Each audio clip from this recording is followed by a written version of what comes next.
అంతరాయ తిమిరోపశాంతయే శాంతపావనమచింత్య వైభవం తం నరం వపుషి కుంజరం ముఖే మన్మహే కిమపి తుందిలం మహః వసుదేవసుతం దేవం కంసచాణూరమర్దనం దేవకీ పరమానందం కృష్ణౌ వందే జగద్గురుం శ్రీకృష్ణౌ వందే జగద్గురుం. భగవద్బంధువులకు, ఆత్మస్వరూపులకు, సత్యాన్వేషులకు స్వాగతం, సుస్వాగతం. జ్యోతిష్యం 2-3 తరగతులు నేర్చుకున్నాము. ఎంతవరకు నేర్చుకున్నామో ఒకసారి క్లుప్తంగా తెలుసుకుందాము. ఈ జ్యోతిష్యం అనేది 3 భాగాలు. ఇది వేదాంగం అన్న విషయాన్ని మనం అందరం తెలుసుకున్నాం, అవునా? వేదాంగమైనటువంటి ఈ జ్యోతిష్యం లోపల ముఖ్యమైనటువంటివి 3 రకాలు. అంటే ఏమిటది? సిద్ధాంత భాగము అంటాం. సిద్ధాంత భాగము. ఈ సిద్ధాంత భాగం లోపలే మనం ఏం చేస్తామంటే అసలు ఏమిటి, గ్రహ పరిస్థితులు ఏమిటి, ఇవన్నీ ఎలా ఉన్నాయి, ఈ గ్రహ పరిస్థితులు కాకుండా వీటి భ్రమణం ఎలా ఉంది, సూర్యుడు ఏంటి, గ్రహాలు ఏంటి, నక్షత్రాలు ఏంటి, ఇది కాక ఇతర బ్రహ్మాండాలన్నీ ఎలా ఉన్నాయి, ఈ బ్రహ్మాండాలకు భగవంతుడికి ఉన్నటువంటి సంబంధం ఏంటి, కాల గణన ఎలా చేస్తారు, ఈ విషయాలన్నింటినీ కూడా మనము సిద్ధాంత స్కందం లోపల తెలుసుకున్నాం. రెండవది జాతక స్కందం. జాతక స్కందం అంటే ఏంటంటే మనం ముందు వాటి పరిస్థితులన్నీ తెలుసుకున్నాం. ఇప్పుడు మళ్ళీ మన పరిస్థితులు కూడా తెలుసుకోవాలి కదా. మన పైన ఈ గ్రహాలు కానీ, ఈ నక్షత్రాలు కానీ, తర్వాత ఈ చలనాలు ఇవన్నీ ఎలా కదులుతున్నాయి, ఆ కదిలితే మన లోపల వచ్చేటటువంటి జీవన విధానం ఏంటి. ఉదాహరణకు చంద్రుడు చక్కగా కదిలాడు అనుకోండి, మనకు చాలా ప్రశాంతంగా ఉంటుంది. సూర్యుడు కదిలాడు అనుకోండి, ఎవరినో లీడర్షిప్ చేస్తున్నట్టుగా ధైర్యంగా ఉంటుంది. ఇలా ఒక్కొక్కళ్ళు మన జీవితంలో కదిలేటప్పుడు మనకి ఏ విధమైనటువంటి పరిస్థితులు ఎదురవుతాయి అని చెప్పేదాన్ని జాతక భాగం అంటారని తెలుసుకున్నాం. తర్వాత మూడవది ఏదైతే ప్రత్యేకంగా ఉన్నదో, ఈ ప్రత్యేక భాగం ఏదైతే స్పెషల్ పార్ట్ అన్నమాట. ఈ స్పెషల్ పార్ట్ లోపల మనం ఏం తెలుసుకుంటామంటే అసలు వీటితో సంబంధం లేదు, గ్రహాలు నక్షత్రాలు వీటితోటి సంబంధం లేకుండా మనం ఏం చేస్తామంటే పుట్టుమచ్చలు ఎలా ఉన్నాయి, తర్వాత చేతిలో వేలి ముద్రలు ఎలా ఉన్నాయి, ఇలాంటి వాటిపైన పరిశోధన చేస్తూ, అది కూడా చాలా చక్కటి, అంటే శకునాలు, మనం ఎక్కడికన్నా వెళ్తే శకునాలు ఇవన్నీ ఎట్లా జరుగుతాయి ఇవన్నీ తెలిపేదాన్ని 3వ భాగం అని. 3 భాగాలు ఉంటాయని చెప్పేసి మనం తెలుసుకున్నాం.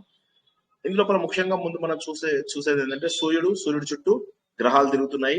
ముఖ్యంగా మన భూమి చుట్టూ మరో ఉపగ్రహం చంద్రుడు కూడా తిరుగుతోంది అన్నటువంటి విషయాన్ని మనం గుర్తుంచుకున్న తర్వాత ఏమవుతుంది అంటే మన భూమి ప్రతిరోజు సూర్యుడిని చుట్టుముట్టడానికి 24 గంటలు పడుతుంది అనమాట. అంటే ప్రతిరోజు మనకు 24 అవర్స్ తన చుట్టూ తాను తిరుగుతూ ఇలా భూమి సూర్యుడి చుట్టూ ఇట్లా 24 గంటల్లో తిరిగేస్తుంది కంప్లీట్ గా. తిరిగినప్పుడు ఏమవుతుంది, 24 గంటల్లో 360 డిగ్రీలు కంప్లీట్ చేసింది. 24 గంటల్లో 360 డిగ్రీలు కంప్లీట్ చేసింది. 360 డిగ్రీలు కంప్లీట్ చేయడం వల్ల ఏమవుతుంది, ఒక్కొక్క డిగ్రీ సుమారుగా 4 నిమిషాలు అవుతుంది అనమాట. మొత్తం 360 డిగ్రీలు పూర్తి చేయడానికి 24 గంటలు. 24 గంటలు అంటే 24 × 60 వేసుకుంటే 1440 నిమిషాలు పడుతుంది. 360 డిగ్రీలు ఈ మొత్తం చుట్టుముడితే దాన్ని 360 డిగ్రీలు అంటారు. ఈ 360 డిగ్రీలు తిప్పడానికి మనకి 24 గంటలు పడుతుంది. ఆ ఒక్క డిగ్రీ తిరగడానికి 4 నిమిషాలు, 4 నిమిషాలు, 4 నిమిషాలు, 4 నిమిషాలు, 4 నిమిషాలు, 4 నిమిషాలు, 4 నిమిషాలు, ఇలా మొత్తం మీద 24 గంటల లోపల పూర్తిగా సూర్యుడి చుట్టూ తిరుగుతుంది అనమాట. ఇప్పుడు వీటిని మనం అక్షయాంశాలు, రేఖాంశాలు అని మనం చిన్నప్పుడు మన స్కూల్ లోపల చదువుకున్నాము. వాటి గురించి మళ్ళీ ఇంకొకసారి ఎప్పుడైనా మళ్ళీ మనకు టైం ఉన్నప్పుడు తెలుసుకుందాం. ఇక తర్వాత మనం ఏం తెలుసుకున్నాము, సౌరమానం అంటే ఏంటి, చాంద్రమానం అంటే ఏంటి, బృహస్పతి మానం అంటే ఏంటి అని తెలుసుకున్నాం. సూర్యుడిని ఆధారంగా చేసేటటువంటి గణన ఏదైతే ఉందో, అంటే సూర్యుడి యొక్క గమనానికి ఆధారంగా, అంటే సూర్యుడు ఏం చేస్తాడు, ప్రతి నెల ఒక రాశిలో తిరుగుతాడు. మేషరాశి, మిథునము, వృశ్చికము, ధనుస్సు, సింహము, ఇలా తనకి ఇలా సీక్వెన్స్ గా తిరుగుతాడు. సూర్యుడి యొక్క గమనంగా చెప్పినప్పుడు దాన్ని సౌరమానము అని చెప్పేసి అంటారు అనమాట. నా గొంతు వినిపిస్తుందా? ఎవరికైనా ప్రాబ్లం ఉందా? క్లియర్ గానే ఉంది కదా, వెరీ గుడ్. సో సూర్యుడి యొక్క గమనం ఆధారంగా వెళ్తే దాన్ని సౌరమానం అంటారని, చంద్రుడి యొక్క గమనం పైన ఆధారపడితే దాన్ని చాంద్రమానం అంటారని. అంటే సూర్యుడు తిరుగుతున్నాడు, చంద్రుడు తిరుగుతున్నాడు, అంటే ఇలా గ్రహాలు తిరుగుతున్నాయి. ఎందులో తిరుగుతున్నాయి ఇవన్నీ? మన రాశులలో. రాశులు అంటే ఏమని చెప్పుకున్నాము, నక్షత్రాల యొక్క కుప్పలు. ఒక్కొక్క నక్షత్రము 4 పాదాలలో ఉంటుంది. అలాగా 27 నక్షత్రాలు ఉన్నాయి. అంటే 108 ముక్కలు ఉన్నాయి అన్నమాట. 108 నక్షత్రపు ముక్కలు ఉన్నాయి. ఈ 108 నక్షత్రపు ముక్కల్ని ఇలా కొన్ని పోసుకుంటూ 12 కుప్పలలో పోశారు. ఒక్కొక్క కుప్పని మనం ఏమంటామంటే రాశి అంటాం అన్నమాట. సో ఒక్కొక్క రాశి లోపల మొత్తం మీద 9 ముక్కలు ఉంటాయి. 9 ముక్కలు ఇలాగా. సో 12 9ల 108. అదే విధంగా 27 నక్షత్రాలు కాబట్టి ఒక్కొక్క నక్షత్రానికి 4 పాదాలు కాబట్టి 27 4ల 108 ముక్కలు. 108 కలిసిపోయింది. ఇలాగా సూర్యుడు, చంద్రుడు, గ్రహాలు ఇవన్నీ కూడా వీటిల్లో తిరుగుతూ ఉంటాయి అన్నమాట. ఇవన్నీ తిరుగుతూ ఉంటాయి. తిరుగుతూ ఉండడం వల్ల ఏమవుతుందంటే ఈ రాశులలో నక్షత్రాలలో తిరగడం వల్ల అలసిపోయి అవి ఏం చేస్తాయి, అప్పుడప్పుడు రెస్ట్ తీసుకుంటాయి. వాటిని స్వక్షేత్రాలు అని చెప్పేసి మనము గత వారం తెలుసుకున్నాం. అందరికీ జ్ఞాపకం ఉందా? అప్పుడే మర్చిపోయారా? స్వక్షేత్రం అంటే మర్చిపోయారా? ఎవరికైనా జ్ఞాపకం ఉందా? ఉందండి. స్వక్షేత్రంకి వచ్చేసరికి అమ్మయ్య కాసేపు రెస్ట్ తీసుకుందాం అని చెప్పేసి రెస్ట్. సో స్వక్షేత్రాలు చాలా మంచివి అన్నమాట. నేను అడుగుతాను, ఎవరైనా జవాబు చెప్పగలరేమో చూద్దాం. ఓకేనా? సూర్యుడికి సొంత ఇల్లేది? సింహరాశి. ఓకే, ఇప్పటి నుంచి చెప్పిన వాళ్ళు రెండవది చెప్పకండి. చంద్రుడికి కర్కాటకం. సరే. మిథునంకి మిథునము కన్యం ఈ రెండింటినీ కూడా సొంత ఇల్లుగా కలిగినటువంటి రాశి ఏది, గ్రహం ఏది? బుధుడు అండి. బుధుడు. ఓకే. మేషము వృశ్చికము ఎంవి దీన్ని కలిగిన గ్రహం ఏది? కుజుడు. మకర కుంభాలు కాదు, తప్పు చెప్పారు. రెండింటిని మకర కుంభము శని. ఇంకేం మిస్ అయ్యాం మనం? శుక్రుడు ఏమన్నా మిస్ అయ్యామా? శుక్రుడే చెప్పండి ఎవరన్నా. తులా వృషభం. Very good. ఇప్పుడు ఇవాళ మనం అదే కాకుండా గత వారం మనం ఇంకో విషయం కూడా తెలుసుకున్నాం. ఏం తెలుసుకున్నాము? పాపగ్రహాలు, పుణ్యగ్రహాలు అని తెలుసుకున్నాం. జ్ఞాపకం ఉందా? పాపం చేసేవి, పుణ్యం చేసేవి. పుణ్యగ్రహాలు ఏవో చెప్పండి కాస్త. మంచి గ్రహాలు.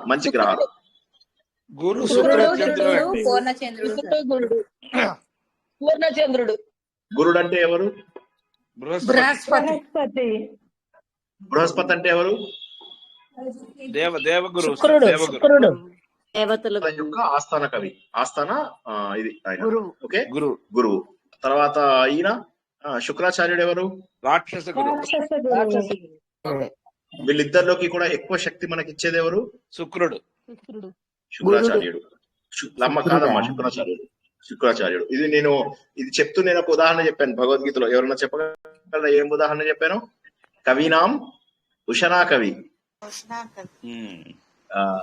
అది అంటే కవి అంటే క్రాంతికర్తని కవి అంటారు. క్రాంతికర్త అంటే ఏంటంటే దూరదృష్టి అవి చాలా ఉన్నటువంటి వాడు. సో శుక్రగ్రహంలో ఉన్నవారు చాలా సంతోషంగా ఉంటారు. సరే, పూర్ణ చంద్రుడు అంటే ఎవరన్నా ఒక్కరు చెప్పండి, అందరూ చెప్పకండి. ఇప్పటి వరకు మాట్లాడని వాళ్ళు మాట్లాడి చెప్పండి. దయచేసి అందరికీ అర్థం అవ్వాలని ఒక క్విక్ రివిజన్, కొత్తవి ఇవాళ నేర్చుకుందాం కొన్ని. శుక్ల పంచమి నుంచి కృష్ణ పంచమి వరకు వచ్చిన మధ్య కాలాన్ని పౌర్ణమి వెళ్ళిన తర్వాత మధ్య వరకు వచ్చిందని పూర్ణచంద్రుడు మంచివాడు అవుతాడు. ఈ పూర్ణచంద్రుడు ఎవరైతే ఉంటాడో ఇతడు మంచివాడు. లేకపోతే క్షీణచంద్రుడు అంటారు. పూర్ణచంద్రుడు, క్షీణచంద్రుడు. పూర్ణచంద్రుడు మంచి చేస్తాడు, క్షీణచంద్రుడికి అంత మంచి చేసే అవకాశం లేదు. ఇందులోపల బుధుడు ఎవరు? తొందరగా చెప్పాలి. Neutral sir. బుధుడు మంచిగా చెడా?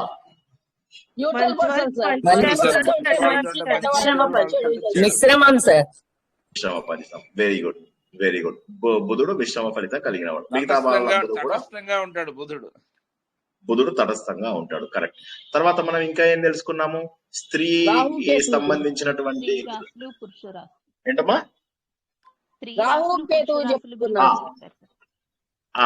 స్త్రీ రాశులు, పురుష రాశులు చెప్పండి ఎవరైనా. స్త్రీ రాశులు వృషభము, కర్కాటకము, కన్యా, వృశ్చికం, మకరం, మీనం. కన్యా, వృశ్చికం, మకరం, వృషభం చెప్పలేదా మీరు? మీనం చెప్పారు మేడం. చెప్పారు. సరే, ఆల్టర్నేట్. కరెక్ట్. అలా గుర్తుంచుకోండి. అది కరెక్ట్ పద్ధతి. అలా గుర్తుంచుకోండి. ఓకేనా? ఆ, తర్వాత ఇవాళ నేను మీకు ఒక 2 విషయాలు ఇవాళ ఇంపార్టెంట్ చెప్పి ఇవాళ ఆపేస్తాను. చాలా జాగ్రత్తగా వినండి. పెళ్లికి తారాబలం చూస్తారు, మీ అందరికీ తెలుసు కదా, అవునండి, చూస్తారు కదా. అది ఎలా చూస్తారు అనేది నేను ఒకటి క్లుప్తంగా చాలా ఒక్క నిమిషంలో నేర్పించేస్తాను. అది ఊరికే చూసుకోండి. ఇంటికి వెళ్ళి ఇప్పుడు ఇక మీ ఆయనతోటో మీ భార్యతోటో కొట్లాడకండి. బట్ ఏదైనా కూడా 2 తారాలు లెక్క పెట్టాలి. ఇప్పుడు ఉదాహరణకి నా తార, ఫర్ ఎగ్జాంపుల్ నా తారని తీసుకుందాం. ఓకే, నా తార ఏంటి అని చెప్పేసి మనం క్యాల్కులేట్ చేసుకుందాం. ఓకే, నా తార ఏంటి, ధనిష్ట నక్షత్రం అనుకోండి. ఓకే, మా ఆవిడది శతభిషమో ఏమంటారు, మా ఆవిడది శ్రవణ నక్షత్రం. ఓకే, ఇప్పుడు ఒక నక్షత్రం నుంచి మరొక నక్షత్రం వరకు లెక్క పెట్టడాన్ని తారాబలం అంటారు. ఓకేనా, ఇది అర్థమైందా కాలేదా? ఫస్ట్ చెప్పండి, ఎన్ని నక్షత్రాలు ఉన్నాయి? ఫస్ట్ చెప్పండి ఎన్ని నక్షత్రాలు ఉన్నాయి? 27 నక్షత్రాలు ఉన్నాయి. 27 నక్షత్రాల్లో మీరేం చేస్తారంటే మీ భర్త నక్షత్రం నుంచి భార్య నక్షత్రానికి 2 కలుపుకోవాలి. ఉదాహరణకి భర్త నక్షత్రము శ్రవణం అనుకోండి, భార్య నక్షత్రం ధనిష్ట అనుకోండి. అప్పుడు లెక్క పెట్టాలి, సీక్వెన్స్ గా క్లాక్ వైజ్ డైరెక్షన్ లో వెళ్ళాలి. శ్రవణము ధనిష్ట వచ్చేసింది. ఈ వచ్చేసిన నంబర్ ని నోట్ చేసుకోండి పక్కన. అర్థమైందా? మళ్ళీ చెప్పండి. మీ ఒక నక్షత్రం నుంచి మరొక నక్షత్రం వరకు మొత్తం నక్షత్రాలు లెక్క పెట్టాలి. ఉదాహరణకి భర్తది అశ్విని అనుకోండి, భార్యది రోహిణి అనుకోండి. మీరు లెక్క పెట్టండి ఒకసారి, చూసుకుంటూ చెప్పండి. మీకు రాకపోతే ఎక్కడైనా చూసుకుంటూ చెప్పమ్మా. 4 వచ్చింది. ఎలా లెక్క పెట్టి? అవునమ్మా, ఎలా లెక్క పెట్టుకోవాలి? అశ్విని, భరణి, కృత్తిక, రోహిణి 4. అవునా? భార్య నుంచి భర్త ఇప్పుడు ఒకళ్ళ నుంచి ఒకళ్ళకి 4 వచ్చింది. సరి సంఖ్య వచ్చినప్పుడు మంచిది అని లెక్క అన్నమాట. ఓకేనా, సరి సంఖ్య వచ్చినప్పుడు మంచిది అని లెక్క. ఇప్పుడు బేస్ సంఖ్య, ఇప్పుడు ఏం చేద్దాం నెక్స్ట్, ఈ పర్సన్ నుంచి ఈ పర్సన్ కి ఏముంది అని చూడాలంటే రోహిణి నుంచి వెనక్కి వెళ్లకుండా ముందుకెళ్ళాలి. రోహిణి ముందు లెక్క పెట్టండి. రోహిణి, మృగశిర, ఆరుద్ర, పునర్వసు, పుష్యమి, ఆశ్లేష, చెప్పండి, మఖ, పుబ్బ, ఉత్తర, హస్త, చిత్త, స్వాతి, విశాఖ, అనురాధ, జ్యేష్ఠ, మూల, పూర్వాషాఢ, ఉత్తరాషాఢ, శ్రవణము, ధనిష్ట. 20 నక్షత్రాలు అయిపోయాయి. 21 శతభిషము, 22 పూర్వభద్ర, 23 ఉత్తరాభద్ర, 24 25 అశ్విని. అవునా? ఇప్పుడు మీరు ఏం చేస్తారంటే దాన్ని 9తో డివైడ్ చేయండి. శేషం ఎంతో చెప్పండి. 9తో డివైడ్ చేస్తే శేషం ఎంత? ఎంత మిగులుతుంది? 7. అంటే 7 అనేది మంచి తాన కాదన్నమాట. అంటే ఒకరి నుంచి ఒకరికి బాగుంది, కానీ ఇంకొకరి నుంచి ఇంకొకరికి బాగాలేదు. ఇది టిపికల్ గా ఆడవాళ్ళ నుంచి మగవాళ్ళకి బాగుండదు, మగవాళ్ళ నుంచి ఆడవాళ్ళకు చాలా బాగుంటుంది. మామూలుగా మీరు లెక్క పెట్టుకోండి ఇంట్లో, అక్కడ ఇక్కడ చూడండి. జనరల్ గా ఇది చాలా ఇలా ఉంటుంది అని చెప్పేసి అలా ఏం కాదంటారా? అంటే మా మగవాళ్ళ అసోసియేషన్ ఏదైతే ఉందో మేము చాలా స్ట్రాంగ్ గా డిసైడ్ చేసింది ఏంటంటే ఎలా ఉన్నా తారలు ఆడవాళ్ళకు బాగానే ఉంటాయి అని చెప్పేసి డిసైడ్ చేసామన్నమాట. ఓకే, సో ఇప్పుడు ఇవి చాలా జాగ్రత్తగా గుర్తుంచుకోండి. ఈ తారలు ఏవైతే ఉన్నాయో ఇవి నేను ఇప్పుడు వివాహానికి చెప్పాను. వివాహానికి కాకుండా ఈ తారా బలాలు చాలా సార్లు ఉపయోగిస్తారు. ఇప్పుడు ఒక్కసారి ఇది అర్థం కాని వాళ్ళు అడిగితే నేను చెప్తాను. ఒక్కసారి ఎవరైనా అర్థం కాని వాళ్ళు అడగండి. అర్థం కాని వాళ్ళు చెప్పండి. శ్రీవల్లి గారు మళ్ళీ ఒకసారి చెప్పాలా? సరే, మీకు నక్షత్రాలు ఎక్కడైనా రాసుకుని ఉన్నారా, లేకపోతే నోటికి కానీ వచ్చా?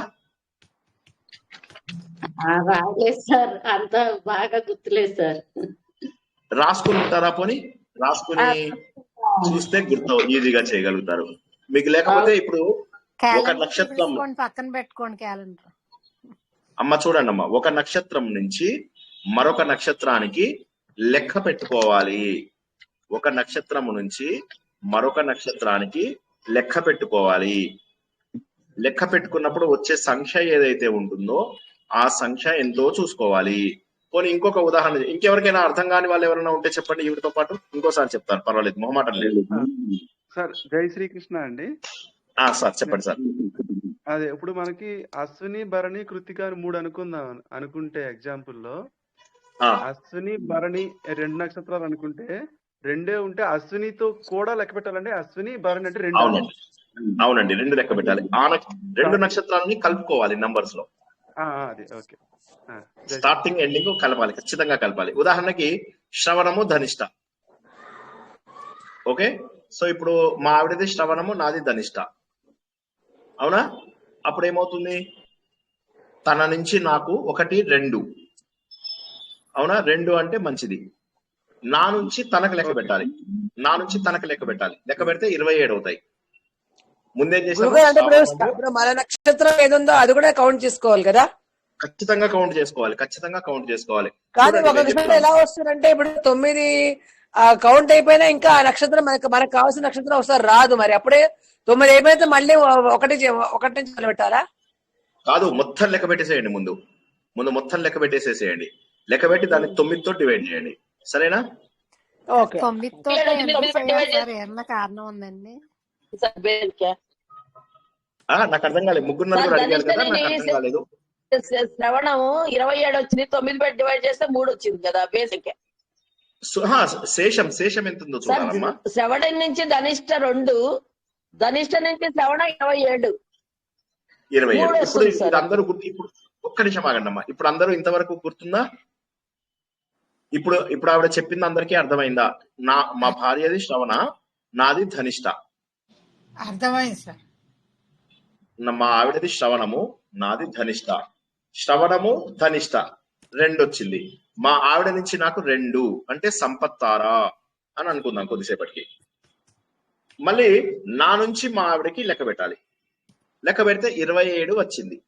27 వస్తే అది 9 తోటి ఎన్నిసార్లు పోతుందో చూసి కింద శేషం ఏదైతే ఉంటుందో, శేషం అంటే మిగలగా వచ్చినది. 9ని 27తో డివైడ్ 27ని 9తో డివైడ్ చేస్తే శేషం ఏమొస్తుంది? 0 వస్తుంది. 0 వస్తుంది. 0 మంచిది అన్నమాట. దాన్ని పరమమిత్ర తార అంటారు. ఓకేనా? అర్థం కాని వాళ్ళు అడగండి. 9 అనేది 0 గాని 9 గాని ఏదైనా కూడా పరమమిత్ర తారే. Okay sir. ఇద్దరికి ఒకే నక్షత్రాలు వస్తే అప్పుడు ఎలా కౌంట్ చేసుకోవాలండి? అది మంచిది కాదు. అందుకే జనరల్ గా ఏం చేస్తారంటే ఒకే నక్షత్రం ఉన్న వాళ్ళని చెయ్యరు. అది మళ్ళీ మనం తెలుసుకుందాం. ప్రస్తుతానికైతే అది ఒకే నక్షత్రం వచ్చినప్పుడు అది ఇదైతుంది, జన్మతార అవుతుంది. జన్మతార మంచిది కాదు. దాన్ని జన్మతార ఏమంటారు? రాసుకోండి మీరు, జన్మతార రాసుకుంటారా? అన్నిటినీ రాసుకోండి. 1 వస్తే శేషం గుర్తుంచుకోండి, మళ్ళీ ఒకసారి గుర్తుంచుకోండి. లెక్క పెట్టినప్పుడు వచ్చే నంబరు లేదా శేషము, ఈ రెండింటిని మనం గుర్తుంచుకోవాలి. లెక్క పెట్టినప్పుడు వచ్చే నంబరు 1 అయితే రాసుకోండి. శేషము 1 అయినట్లయితే జన్మతార, 2 అయినట్లయితే సంపద తార, సంపద.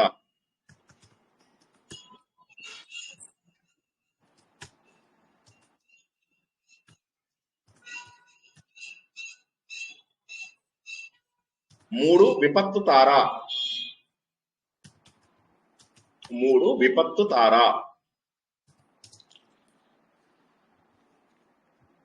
రాసుకుంటున్నారా? 4 క్షేమ తార. వీటన్నిటి వివరాలు మళ్ళీ మనం తెలుసుకుందాము. ఇవి కేవలము పెళ్లికి అని చెప్పి ఊరికే సరదాగా ఫ్రెండ్షిప్ లో చెప్పాను. తర్వాత మీకు మాకు ఫ్రెండ్షిప్ ఏంట్రా అంటే, అదేంటి ఫ్రెండ్షిప్ ఏమైనా ఏజ్ ఉందా అంటాడు. ఏ సినిమా డైలాగ్ ఇది?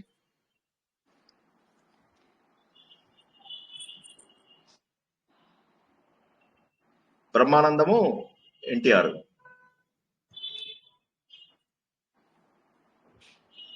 సినిమాలు చూడట్లా, ఎవరు సినిమాలు చూడట్లేదు, అంతా నా వీడియోలు చూస్తున్నారు అంతే. వెరీ గుడ్, వెరీ గుడ్ అమ్మయ్య, కరెక్ట్ అది. సో కాబట్టి ఇది దేనికైనా చూడొచ్చు. ఈ తారలు దేనికి చూస్తారు, ఈ ఒక్కొక్క తార యొక్క విశేషాలు మళ్ళీ మనం తెలుసుకుందాం. ప్రస్తుతానికి మీరేమనుకుంటారు? 1 చెప్పానా? 1 జన్మతార, 2వదేమో సంపద తార, 3వదేమో విపత్తునిచ్చేటటువంటి తార, 4వదేమో క్షేమంగా ఉంచే తార, 5వది ప్రత్యక్ తార అంటే రివర్స్ అవుతాయి. ఓకే, ప్రత్యేక అంటే రివర్స్ అవుతుంది. 6వది సాధన తార, 6వది సాధన తార, 7వది నైధన. ఇవన్నీ తెలుసుకుందాం, వీటి వివరాలు తెలుసుకుందాం. ప్రస్తుతానికి బేసి సంఖ్యలు 1357 మంచివి కాదు, 024689 మంచివి అని చెప్పి గుర్తుంచుకోండి. సరి సంఖ్య మంచిదేమో అంతే కదా సార్. 02468 శేషం రావాలి, 9 అయిన తర్వాత శేషం రావాలి. ఓకే, తర్వాత 7వది అన్నిటికంటే డేంజర్, రాసుకోండి అక్కడ రెడ్ మార్క్ పెట్టుకొని రాసుకోండి. నైధన తార.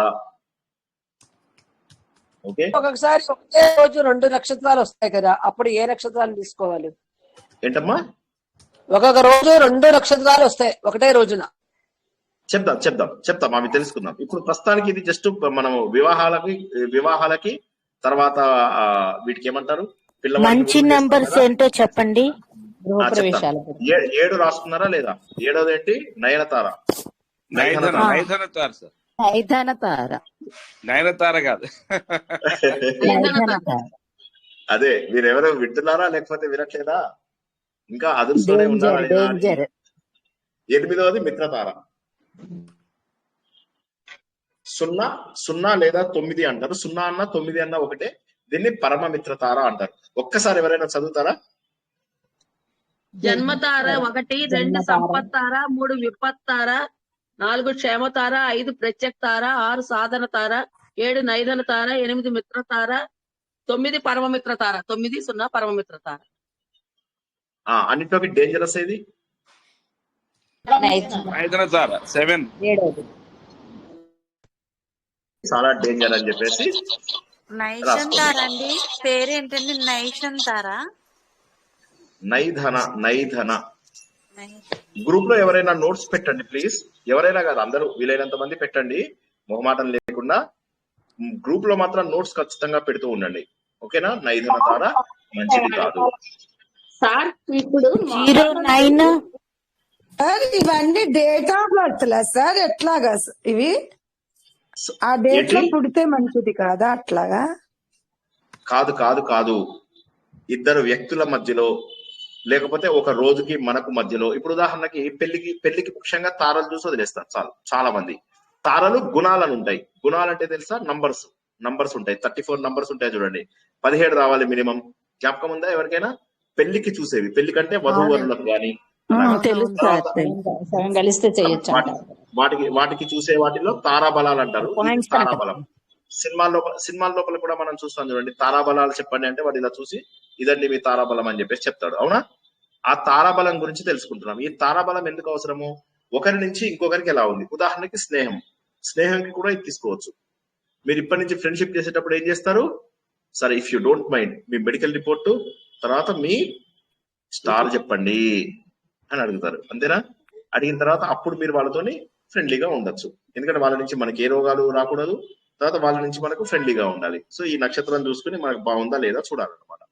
జస్ట్ జోక్ గా అంటున్నప్పటికీ కూడా జనరల్ గా ఇవి చాలా వరకు యాక్యురేట్ ఉంటాయి. ఇప్పుడు నేను చెప్పాను కదా, మీరు అందరూ ఇంటికి వెళ్ళాక మీ భార్యనో భర్తనో ఒకసారి కంపేర్ చేసుకుని నక్షత్రాలు చూడండి. జాతకం లేని వాళ్ళు వస్తారు సార్, జాతకం ఉండదు కొంతమందికి. దానికి ఏమవుతుందంటే మన జన్మ నక్షత్రంతో తల్లిదండ్రులు పిల్లకి పేరు పెడతారు. ఒక్కొక్కసారి ఏమవుతుందంటే కొంతమంది జన్మ నక్షత్రంతో పేరు పెడతారు. మన పేరు చూసుకుంటే ఇప్పుడు మీకు దెబ్బలాటలు వస్తాయండి మాకు. ఇప్పుడు మేము చూసుకుంటే దెబ్బలాటలు వస్తాయి. ఇప్పుడు బాగానే ఉన్నాం. ఇప్పుడు నక్షత్రాలు చూసుకోకూడదు, ఏదైనా చివరి దశకు వచ్చేసాం అందరం. అది బాగా చెప్పారు. బాగుంటే నక్షత్రాలు కలిసినట్టే సార్. అంతే బాగున్నట్టే, నక్షత్రాలు కలిసినట్టే. లేదు, సో మీకు ప్రాక్టీస్ కోసం అని చెప్పాను అంతే. ఇప్పుడు ఇంటికి వెళ్ళి ఇంకా వాళ్ళని పీకవాలలేదు. ఇవి జనరల్ గా దేనికి ఇవి మనం ఇంకా దేనికి చూస్తామంటే ముహూర్తాలకు కూడా చూస్తాం. ముహూర్తం రోజునాడు ఏ నక్షత్రం ఉంది, నా నక్షత్రానికి అది ఎలా ఉంది, ఇలాంటివన్నీ మనం నేర్చుకుంటాం కాలక్రమేణా. కాబట్టి తారాబలాలు చూడడం అంటూ రావాలి. ఇప్పుడు మీరు నేర్చుకుంటున్నది ఏంటంటే థియరీ. దీని ప్రాక్టికల్స్ అన్ని మనం మెల్లగా నేర్చుకుంటాం. థియరీ లోపల ఏంటి, తారాబలాలు ఎలా చూడాలి అనేది నేర్చుకున్నాం. సరేనా? ఒక ముఖ్యమైన విషయం నేర్చుకున్నారు. ఓకేనా సార్? ఒక్క నిమిషం. ఇప్పుడు హస్బెండ్ నుంచి భార్యకి, భార్య నుంచి హస్బెండ్, ఫస్ట్ ఎవరి నుంచి ఎవరికి చూడాలి సార్? అలా ఎవరి నుంచి ఎవరికి చూసినా అదే రిజల్ట్ వస్తుంది. మీరు చూడండి, మారవు కదా నక్షత్రాలు, మారవు కదా. ఎవరి నుంచి ఎవరికి చూస్తే ఏంటి? ఫస్ట్ అది చెప్పారు కదా సార్, హస్బెండ్ 2 వస్తాయి. ఇప్పుడు హస్బెండ్ నుంచి శ్రవణ ధనిష్ట అన్నారు అనుకోండి, ఆ 2 అన్నారు సార్.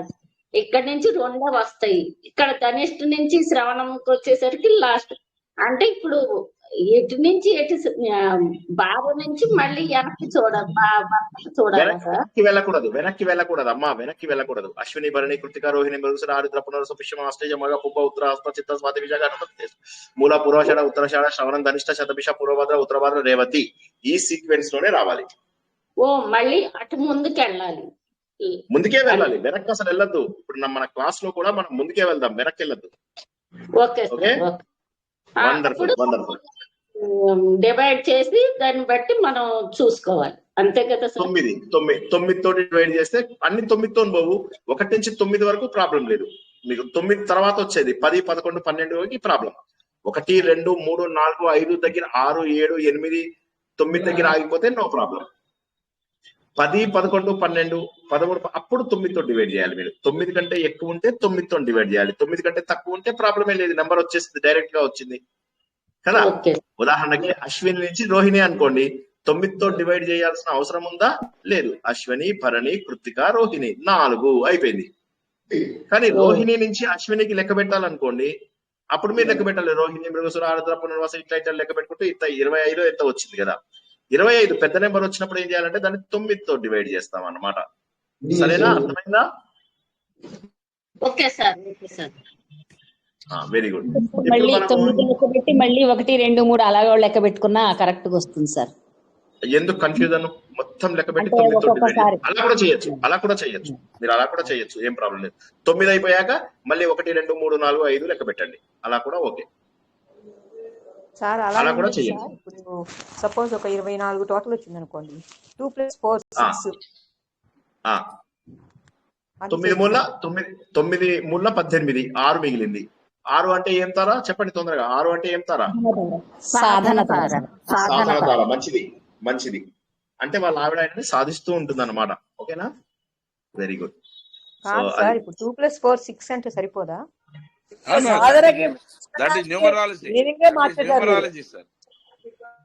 ఆవిడ లేదు, మీరు ఏది అలా కాదండి, అదే కాదు, ఇది వేరు, ఇది నంబర్. మనం సంఖ్యని తగ్గించడం లేదు, సంఖ్యని అలా కూడా చేయొచ్చు, ఆవిడ చెప్పినట్టుగా కూడా చెయ్యొచ్చు. సాధనతారలో ఆయన కూడా సాధించచ్చు కదండి. సాధించచ్చు అంటారా? ఏమో మరి, అంటే మగవాళ్ళు జనరల్ గా అలా చేస్తే అది సంఖ్యాశాస్త్రం అవుతుంది అనుకుంటండి. సంఖ్యాశాస్త్రం అలాగే సార్, ఇద్దరు సాధనదారులు సాధించుకుంటూ ఉంటారు, ఒకరినొకరు సాధిస్తూ ఉంటారు. ఇప్పుడు రాశి ప్రభావాలు మొన్న మనము స్త్రీ రాశి ప్రభావాలు, పురుష రాశి ప్రభావాలు చెప్పాం కదా. దాన్ని ఇవాళ నేను ఒకటి పంపించాను, జస్ట్ ఊరికే మీరు అది ఒకసారి ఓపెన్ చేస్తారా? ఒకటి చిన్నది రాశాను, ఒకటి చిన్నది, ఇది యూట్యూబ్ లోంచి డౌన్లోడ్ చేసి ఒక బొమ్మ పంపించాను, చూసారా? అందిందా అందరికి? ఒక్కసారి అది అందరూ ఒకసారి ఓపెన్ చేసి చూస్తారా? అందరూ ఓపెన్ చేశారా? అది పెన్నుతోటి కానీ ఇట్లా అది నెంబర్స్ ఏవైతే ఉన్నాయో అది యాజ్ ఇట్ ఈస్ గా అలాగే రాసుకోండి. నంబర్లు రాసుకుని 1 మేషము, 2 వృషభము. ఇది ఏం చేస్తారంటే మీరు చిన్నగా పేపర్ తోటి రాసుకోండి తర్వాత అయినా సరే. ఇప్పుడు నేను ఇవి చూపిస్తూ మీకు కొన్ని సులభమైనవి చెప్తాను. మేషము, ఇది నేను ఇంటర్నెట్ లో డౌన్లోడ్ చేశాను ఇప్పుడే. మేషము, 2ని వృషభము, 3వ ఇల్లు మిథునము, 4వ ఇల్లు ఇలా మీరు వెళ్ళిపోండి. కర్కాటకము, 5వ ఇల్లు సింహము, కన్య, తుల, వృశ్చికము, ధనుస్సు, మకరము, కుంభము, మీనము. 1 నుంచి 12 అందరూ రాసుకున్నారా? రాసుకోండి ఒకసారి, ఊరికే మనసులో రాసుకున్నా సరే. ఓకేనా? ఎవరైనా ఇబ్బందిలో ఉన్నారా? ఓకే. ఇప్పుడు మీరు ఏం చేస్తారంటే మొదటి నంబర్ 1 లోపల ఏం రాస్తారంటే చర స్వభావము అని చెప్పి రాయండి. చర అంటే ఏంటి? మూవ్ అవుతూ ఉంటారు బాగా, చరించే స్వభావం. కరెక్ట్, రాయండి చర అని రాసుకోండి. వృషభం 2వ నెంబర్ వచ్చేసరికి స్థిరం అని రాయండి. మిథున రాశి వచ్చేసరికి 2 రకాల స్వభావాలు అని చెప్పి రాసుకోండి. 2 స్వభావాలు అని చెప్పి రాసుకోండి. చరము ప్లస్ స్థిర అని రాసుకోండి.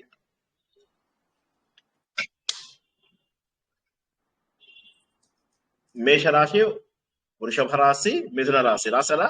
చరము, స్థిరము, రెండు స్వభావాలు అని చెప్పి రాసుకున్నారా అందరూ? Yes sir. ఇప్పుడు దీన్ని రిపీట్ చేయండి, మొత్తం 12 వరకు రిపీట్ చేసుకోండి, సరేనా? చరాస్థిర రెండు స్వభావాలు, చరాస్థిర రెండు స్వభావాలు, చరాస్థిర రెండు స్వభావాలు.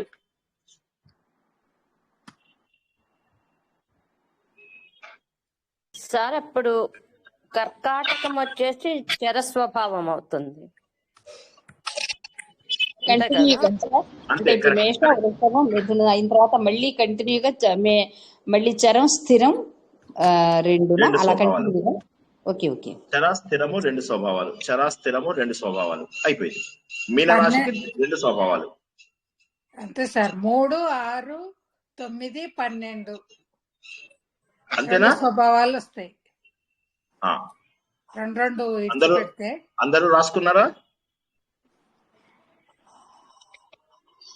అర్థం కాని వాళ్ళు ఒకసారి అడుగుతారా? అర్థం కాని వాళ్ళు ఒకసారి అడుగుతారా?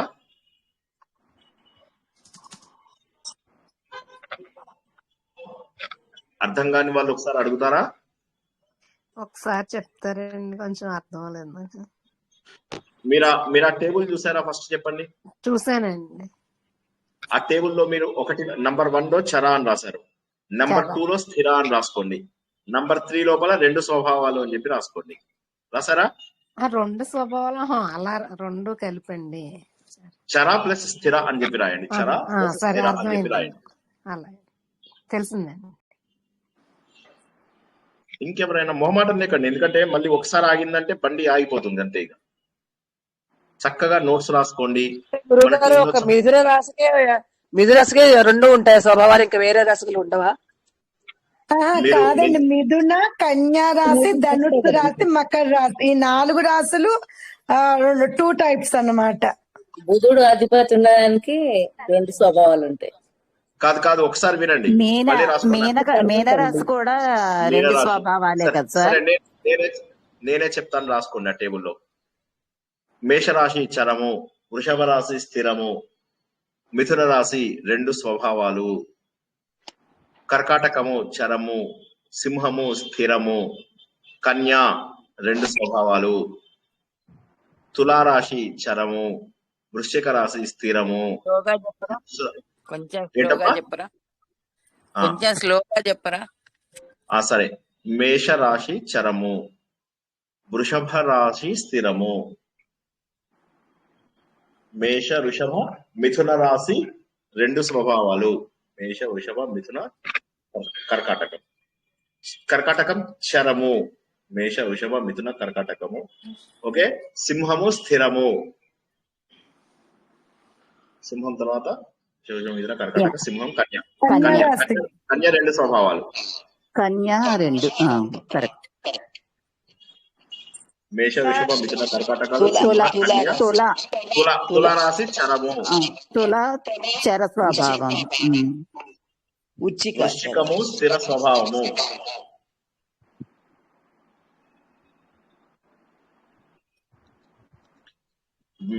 మేష వృషభ మిథున కర్కాటకాలు, సింహ కన్య తుల వృశ్చికం. ధనుస్సు 2 స్వభావాలు, ధనుస్సు 2 స్వభావాలు, ధనుస్సు మకరం కుంభం మీనం. మకరం చరము, కుంభ స్థిరము, మీనం 2 స్వభావాలు. 2 స్వభావాలు. ఇప్పుడు నేను ఏం చేస్తానంటే మీకు బ్రీఫ్ గా ఏమవుతుంది అనేది తెలుసుకుంటాం. అంటే ఇది ఎగ్జాక్ట్లీ అలా అని కాదు, కొద్ది మార్పులతో ఉంటుంది, కాకపోతే 99.9% యాక్యురేట్ ఉంటుంది.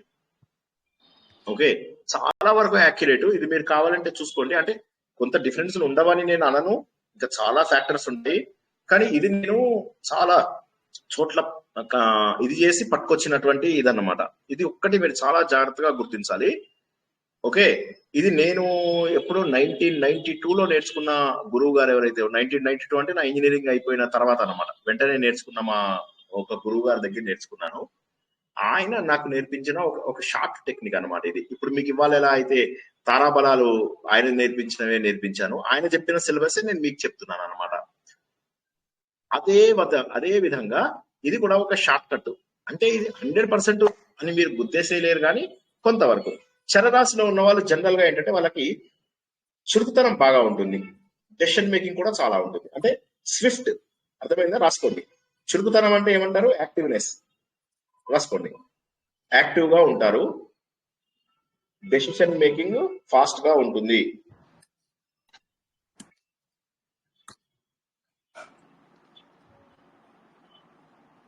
చలి ప్రాంతం నుంచి ఇక్కడికి వచ్చేసరికి ఉక్కపుస్తుంది బాగా. ఇప్పటిదాకా చలి ప్రాంతము, ఇప్పుడేమో ఇక్కడికి వచ్చేసరికి ఉక్కపుస్తుంది. రూమ్ లో ఫ్యాన్ వేసుకున్నాం. తొందరగా తీసుకుంటారని సార్. డెసిషన్ చాలా తొందరగా తీసుకుంటారు. నిర్ణయాలు తొందరగా తీసుకుంటారు. ఎవరు సార్? స్థిరంగా ఉన్నవాళ్ళు కాదు, చరంగా ఉన్నవాళ్ళు. దానివల్ల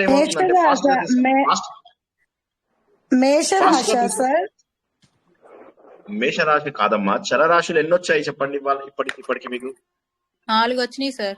మేషం, కర్కాటకం, తుల, మకరం. రైట్. ఆ నలుగురికి ఇది స్వభావం. టిపికల్లీ ఇలా ఉంటుంది. మీరు ఏ రాశి చూసి మీరు ఇది కరెక్టా కాదా మీరు ఇంట్లో డిసైడ్ చేసుకోండి. ఓకేనా? వృషభ రాశి ఏంటిది గురుగారు? వృషభ రాశి స్థిరము. మకర రాశి? మకర రాశి మకర రాశి నాది కదులుతాం. బాగా నిర్ణయాలు చాలా ఫాస్ట్ గా తీసుకుంటాము. తీసుకున్న నిర్ణయాలు ఒక్కొక్కసారి సూపర్ ఫాస్ట్ గా మార్చేస్తారు. తప్పైనా ఒప్పైనా కూడానండి. తప్పైనా ఒప్పైనా నిర్ణయాలు ఫాస్ట్ గా తీసుకుంటారు. Very dynamic. చరరాశి వారు డైనమిక్ గా ఉంటారు. రాసుకోండి. చరరాశి వారు ఇంగ్లీష్ లో రాసిన వాళ్ళు ఇంగ్లీష్ లో రాసుకోండి, తెలుగులో రాసే వాళ్ళు తెలుగులో రాసుకోండి. చరరాశి వాళ్ళు చాలా డైనమిక్ గా యాక్టివ్ గా ఉంటారు. డెసిషన్స్ ఫాస్ట్ గా తీసుకుంటారు. డెసిషన్స్ ఫాస్ట్ గా తీసుకోవడం వల్ల ఏమవుతుందంటే అవి డెసిషన్స్ చేంజ్ చేసుకోవాల్సిన అవసరం వస్తూ ఉంటుంది. ఇది జస్ట్ ఇండికేషన్. ఇది 100% అని కాదు, కానీ చాలా నేను చూసినంత వరకు అయితే ఇది 99% యాక్యురేట్ గా వచ్చింది. ఎలా వచ్చింది ఏంటనేది రాశులని మనం డిస్క్రైబ్ చేసినప్పుడు మీకు చాలా బాగా చెప్తా. రాశులని డిస్క్రైబ్ చేస్తా. అప్పుడు మీకు ఒక్కొక్క రాశి యొక్క లక్షణం చెప్పినప్పుడు ఇది మీకు ఎందుకు అనేది అర్థమవుతుంది. రాశి అంటే ఏమని చెప్పాను? నక్షత్రాల కుప్పలు. ఇక్కడ 9 కుప్పలు, ఇక్కడ 9, ఇక్కడ 9 ముక్కలుగా వేసుకున్నాం. ఆ వేసినప్పుడు కొన్ని ముక్కలు ఇలా గట్టిగా ఉంటాయి, కొన్ని ముక్కలు చెదిరిపోతూ ఉంటాయి, కొన్ని ముక్కలు ఒకసారి కదులుతాయి, ఒకసారి కదలవు, అలాగనమాట. సో చరరాశి ఏంటంటే జనరల్ గా డెసిషన్స్ ఫాస్ట్ గా తీసుకుంటారు, కానీ డెసిషన్స్ చేంజ్ చేసుకుంటూ ఉంటారు. దానివల్ల ఏమవుతుంది? ఏదైనా పని స్టార్ట్ చేస్తే మధ్యలో ఆపేస్తారు. మరి డైనమిక్ గా ఉంటారు అన్నారు కదా సార్. డైనమిక్ గా ఉంటారు అన్నారుగా. అవును సార్, వెరీ డైనమిక్. డైనమిక్ గా ఉండడం వల్ల ఏమవుతుందంటే డెసిషన్స్ ఒక్కొక్కసారి ఫాస్ట్ గా చేసుకుంటారు అండ్ వెంటనే మారిపోతారు. డెసిషన్స్ తీసుకుంటారు, మళ్ళీ మార్చేసుకుంటారు. నిర్ణయాలు ఫాస్ట్ గా. ఒక్కొక్కసారి ఏమవుతుంది? మంచిగా పని స్టార్ట్ చేస్తారు, మధ్యలో ఆపేస్తారు. ఇప్పుడు నాకు కోపం తెప్పించారనుకోండి, నేను జ్యోతిష్యం ఆపేస్తా. ఫర్ ఎగ్జాంపుల్ చెప్తాను. నాది మకర రాశి. అంటే శర్మ గారి చరరాశి అనమాట చెప్తుంది ఇండైరెక్ట్ గా మనకు. నేను సింహరాశి. ఏది శర్మ గారి మీది? సింహరాశి అండి. పూర్వ ఫల్గుని నక్షత్రం. పొబ్బ. మూలా నక్షత్రం సార్. Okay okay, wonderful. మూలా నక్షత్రం సార్. మూలా నక్షత్రం. Okay okay, wonderful. ఇప్పుడు చరరాశి అయిపోయింది కదా. ఇప్పుడు స్థిర రాశి. స్థిర రాశి ఏంటంటే కొద్దిగా మళ్ళీ ఇప్పుడు శర్మ గారు ఆల్రెడీ చెప్పారు కాబట్టి ఆ మాట అనకూడదు, కానీ కొద్దిగా మూర్ఖత్వం, కొద్దిగా స్థిరమైన అభిప్రాయాలు ఉంటాయి, మొండిగా ఉంటారు. తీసుకునే డెసిషన్స్ అవి కూడా చాలా స్థిరంగా ఉంటాయి అండ్ కొద్దిగా మూర్ఖత్వం ఉంటుంది. అంటే ఈయనకు లేదు, మన శర్మ గారికి లేదు. ఇన్ జనరల్ గా కొంచెం కోపం కూడా ఎక్కువనే ఉంటుంది. Obviously king of forest. మళ్ళీ చెప్పండి. శర్మ గారు మీరు చెప్పండి. కొద్దిగా స్థిరమైన అభిప్రాయాలు ఉంటాయి, తొందరగా మార్చుకోరు, డెసిషన్స్ ని తొందరగా మార్చుకోరు. అవునవును. దానివల్ల అవతల వాళ్ళు అది మూర్ఖత్వం అనుకునే అవకాశం ఉంది. అది అంటే అది మేడం కొద్దిగా కోపంగా ఉంటారు. కొద్దిగా కోపం ఉంటుంది. అవును, కోపం కూడా ఉంటుంది. మీరు ఇప్పుడు రాసుకున్నారా ఇవి? ఇప్పుడు గమ్మత్తైన విషయం ఏంటంటే ఇందులో పుట్టిన వాళ్ళందరూ కూడా మన క్లాస్ అయిపోయిన తర్వాత ఎంతవరకు యాక్యురేట్ ఒకసారి ఆలోచించుకొని గ్రూప్ లో పెడితే పెట్టండి, మీ ఇష్టం. పెట్టకపోయినా పర్వాలేదు. I do agree, sir. It is more accurate. చాలా అసలు నేను ఆశ్చర్యపోయా. మాకు ఇది మీరు కావాలంటే చూడండి, ఏ జ్యోతిష్య ఇదర్ కూడా ఇది చెప్పండి డైరెక్ట్ గా మనకు. ఇది చాలా చాలా ఈజీ టు, అంటే ఎంత ఈజీగా వచ్చేస్తుందంటే, లక్కీగా మాకు నేర్పించిన ఆయన చాలా పెద్ద ఆయన అన్నమాట. ఆయన మా ఊరికి ఆపరేషన్ కోసం వచ్చారు. ఆయనని నేను నా ఇంజనీరింగ్ అయ్యి నేను అప్పుడు క్యాట్ రాస్తున్నాను అనమాట. సో ఆ టైంలో నాకు అసలు బ్రేక్ దొరికితే సరే, అది ఆ టైంలో ఆయన తీసుకెళ్లి వస్తూ ఉండేవాడిని అనమాట. సో అది ఆ టైం లోపల ఇది సరే, దేవుడి దయ వల్ల ఆయననే అడిగాను, నాకు వస్తుందా రాదా ఎంబీఏలో, నేను మేనేజ్మెంట్ చేస్తానా లేదా అని చెప్పేసి అడిగితే ఆయన చెప్పారు. తర్వాత ఆయన చెప్పినట్టుగానే ఐఐఎం కలకత్తా లోపల చేయడం జరిగింది దేవుడి దయ వల్ల. సో అది అంతా ఏమంటారంటే రాశులని నమ్మాలా లేదా అనేది ప్రారంధాన్ని నమ్మేవారైతే నమ్మాలి అని నా ఉద్దేశం. ఎందుకంటే సరే, హోమియో డాక్టర్స్ కూడా ఎస్ట్రాలజీ చూసి మందులు ఇస్తారు. స్వభావాన్ని బట్టి, రాశి స్వభావాన్ని బట్టి వాళ్ళు సూటబుల్ మెడికేషన్ చేస్తారు. అదొకటి. సింహరాశి గురించి, జన్మ నక్షత్రం తెలియకపోతే సార్ నామంతో వచ్చి చూస్తారు కదా. అవునండి, జన్మ నక్షత్రం లేకపోతే నామ నక్షత్రం, అది మనం ఒక రోజు తెలుసుకుందాము. అది మీకు జాతకం బుక్ లో కూడా ఉంటుంది, అది ఎందుకు చేస్తారు. కాకపోతే దురదృష్టం ఏమవుతుందంటే, కొంతమందికి అమ్మ నాన్న జన్మ నక్షత్రంతో పేరు పెట్టాలనేది కూడా మర్చిపోతారు. ఇప్పుడు వాళ్ళు ఏం చేస్తారంటే, నీ పేరేంటి శ్రీనివాస్ అన్నారు అనుకోండి, నీ నక్షత్రం ఏది తెలియదు అంటే, నీకు జన్మం నక్షత్రంతో పెట్టిన పేరు ఏదన్నా ఉందా అని అడుగుతారు. జనరల్లీ కాస్త తెలిసిన వాళ్ళైతే అని అడుగుతారు. అంటే అప్పుడు వాళ్ళు చెప్తే ఆ నక్షత్రాన్ని బట్టి వాళ్ళు ఏం చేస్తారంటే, ఆ పేరుని బట్టి ఆ నక్షత్రం తీసి దానికి సంబంధించిన రాశిలో వేస్తారు. అయితే చాలా మంది ఏంటంటే, అది తెలియకుండా కూడా డైరెక్ట్ గా పేరు పెట్టేస్తారు. సో మన పిల్లలకు పేరు పెట్టేటప్పుడు జన్మ నక్షత్రంతో కలిసేదైతే ఇట్ ఇస్ ప్రిఫర్డ్. ఎందుకంటే వాళ్ళ జీవితం అంతా మనం ఉందాం కాబట్టి వాళ్ళకి ఏంటంటే వాళ్ళ పేరుకు తగ్గటువంటిది మనం పెట్టగలిగితే సరిపోతుంది. అందులో మీరు దేవుణ్ణి పెట్టుకోండి. ఇప్పుడు మా అబ్బాయి అమ్మాయి ఉన్నారు, వాళ్ళకి నేను ఏం చేశాను, దీనికి తగ్గట్టుగా పెట్టాను. వాళ్ళ పేరులో మళ్ళీ దేవుళ్ళని ఎక్కడ తీసేయలేదు. మా అమ్మగారికి శ్రీ అని కంపల్సరీ, శ్రీ లేకపోతే ఆవిడ యాక్సెప్ట్ చేయదు. శ్రీనివాసు, మా ఆవిడ పేరు శ్రీలత, మా అబ్బాయి పేరు శ్రీహరి, మా పాప పేరు శ్రీధృతి. సో శ్రీ లేకపోతే ఒప్పుకోదు ఆవిడ. ఎవరి సెంటిమెంట్ హర్ట్ చేయకుండాను, మళ్ళీ అట్ ద సేమ్ టైం జన్మనామం ఒకటి జన్మ నామంతో వచ్చే అక్షరాన్ని కూడా ఒకటి వచ్చేలాగాను తీసుకుని మనం పెట్టాలన్నమాట. వీలైనంత వరకు అలా పెట్టమని చెప్పండి మీ వాళ్ళకి. ఇవి రెండు లేకపోతే ఎలాగా అంటే, కనీసము పుట్టిన రోజు, స్థలము కంపల్సరీ. స్థలం ఎందుకు అంటే, మీకు నేను చెప్పాను, ఈ భూమిలో గుండ్రగా ఉంటుంది. ఒకసారి జాగ్రత్తగా వినండి. అంటే మొత్తం గుండ్రగా ఉండదు, ఇలా వచ్చి ఇలా పైన కొద్దిగా ఫ్లాట్ అవుతుంది. దీన్ని అక్షాంశాలు, రేఖాంశాలు అని చెప్పి డివైడ్ చేస్తారు. ఈ ఒక్కొక్క డిగ్రీ కదలడానికి 4 నిమిషాలని ఇందాక మనం తెలుసుకున్నాం. ఓకేనా? మన ప్లేస్ కి సూర్యుడికి మధ్య ఆ డిస్టెన్స్, లగ్నం అని ఒకటి డిసైడ్ చేస్తాము. ఇది ప్రతి డిగ్రీకి 4 నిమిషాలు ఉంటుంది ఇలాగా. కాబట్టి మీరు పుట్టిన స్థలము ఖచ్చితంగా తెలుసుకుని తీరాల్సిందే. సమయం కొద్దిగా అటు ఇటు అయినా పర్వాలేదు, ఒక్కొక్కసారి మారవు. సమయం యాక్యురేట్ గా తెలిస్తే చాలా మంచిది. ప్లేసు, స్థలము, ప్లేసు అండ్ డేటు తెలిస్తే సమయం కొద్దిగా అటు ఇటు అయినా పర్వాలేదు. ఒక్కొక్కసారి అవి కూడా మారిపోతాయి. మన బ్యాట్లకు ఉంటే ఆ టైంలోనే సిస్టమ్ మారిపోతుంది. చంద్రుడి గమనము మీ అందరికీ తెలిసినట్టుగా, చంద్రుడు ఒక తిథి లోపల ఎన్ని రోజులు ఉంటాడు? ఒక రోజు ఉంటాడు, సుమారుగా ఒక రోజు ఉంటాడు, అంటే 24 గంటలు ఉంటాడు. సో అప్పుడు ఏమవుతుంది, ఇంకో దాంట్లోకి మనం వెళ్ళిపోయే అవకాశం ఉందన్నమాట. సో ఆ క్షణంలో ఏమన్నా అయితే తప్ప మోస్ట్ ఆఫ్ ద టైమ్స్ కనీసం పుట్టిన రోజు, ఆ తర్వాత పుట్టిన స్థలము కనీసం యాక్యురేట్ గా చెప్పగలిగితే, కొద్దిగా అటో ఇటో వేసి రెండింటిని ఇచ్చి రెండిట్లలో నీకు ఏది సూటబుల్ అని చెప్పి చెప్పచ్చు. ఇది కాక అయనాంశ అని ఉంటుంది, అది కూడా చెప్తే అప్పుడు మీకు ఇంకా యాక్యురేట్ గా ఎట్లా ఉంటుంది. యాక్యురేట్ అంటే ఎంత యాక్యురేట్ తెలుసా? మీకు 5 రోజుల 6 రోజుల డిఫరెన్స్ తోటి మీకు యాక్యురేట్ గా చెప్పగలుగుతారు. ఓకేనా? గురుగారు చిన్న ప్రశ్న అండి. ఇప్పుడు నామ నక్షత్రం ప్రకారం పేరు పెట్టకుండా మామూలుగా పేరు పెట్టారు అనుకోండి, నా నామ నక్షత్రం వేరు, జన్మ నక్షత్రం వేరు, అప్పుడు మనం ఏది కన్సిడర్ చేయాల్సి వస్తుంది సార్? అది మనకు ఎప్పుడు కూడా మనము పుట్టినప్పుడు ఏదైతే నక్షత్రం ఉంటుందో ఆ నక్షత్రంతో పేరు పెడితే మంచిది. పేరు పెట్టకపోతే మనకు అట్లీస్ట్ తెలిసి ఉండాలి, కనీసం నేను ఏ నక్షత్రంలో పుట్టాను అని చెప్పి తెలిస్తే చాలు. తెలిస్తే అప్పుడు పేరు పెట్టకపోయినా పర్వాలేదు. అప్పుడు మోస్ట్ ఇంపార్టెంట్ ఏంటంటే, నక్షత్రము తెలుసుకోవడం ముఖ్యం. ఆ నక్షత్రం ఎలా తెలుసుకుంటాం మనము? మన లగ్నం ద్వారా. అది ఎలా? అప్పుడు ఆ రోజు మనకున్నటువంటి గ్రహం యొక్క స్థితుల ద్వారా. అది తెలుసుకోవడానికి కావాల్సినది ఏంటంటే మనం పుట్టిన ప్రదేశము, మనం పుట్టిన సమయము, మనం పుట్టిన తేదీ. ఈ 3 ఖచ్చితంగా కావాల్సిందే. అవును. అమెరికా కాదు, ఆస్ట్రేలియాలో కాదు, ఆఫ్రికాలో కాదు, సౌత్ అమెరికాలో కాదు, ఎక్కడ పుట్టినా సరే ఈ 360 degrees లోనే ఉంటుంది. 1 degree, every 1 degree is equal to 4 minutes.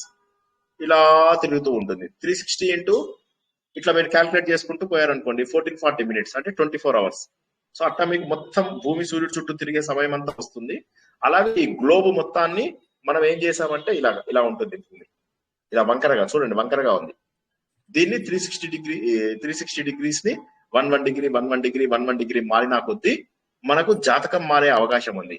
కాబట్టి ఏంటంటే అది తెలుసుకోవడం కంపల్సరీ.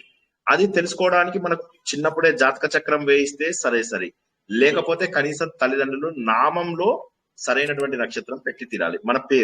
మన పేరులో ఆ నక్షత్రం వచ్చేలాగా పెడితే మంచిది. అది కూడా పెట్టకపోతే కొద్దిగా కనీసం ఈ 3 జ్ఞాపకమైన ఉంచుకుంటే సరిపోతుంది.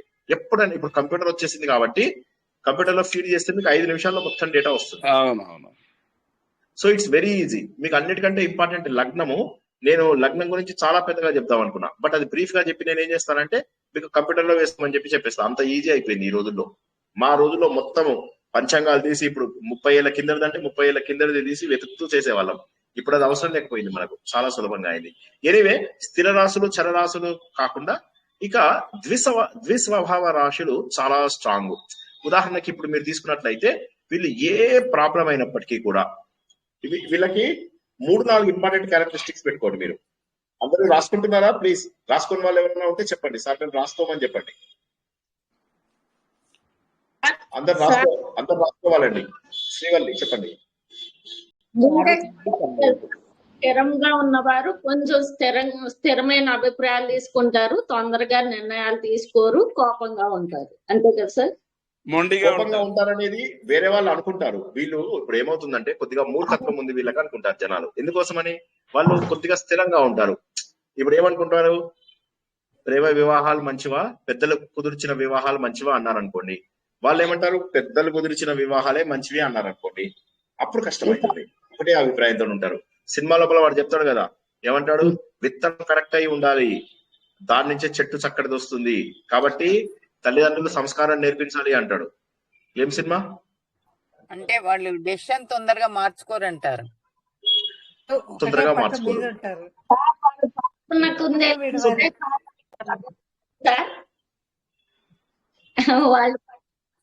క్లారిఫికేషన్ రాలేదు సార్.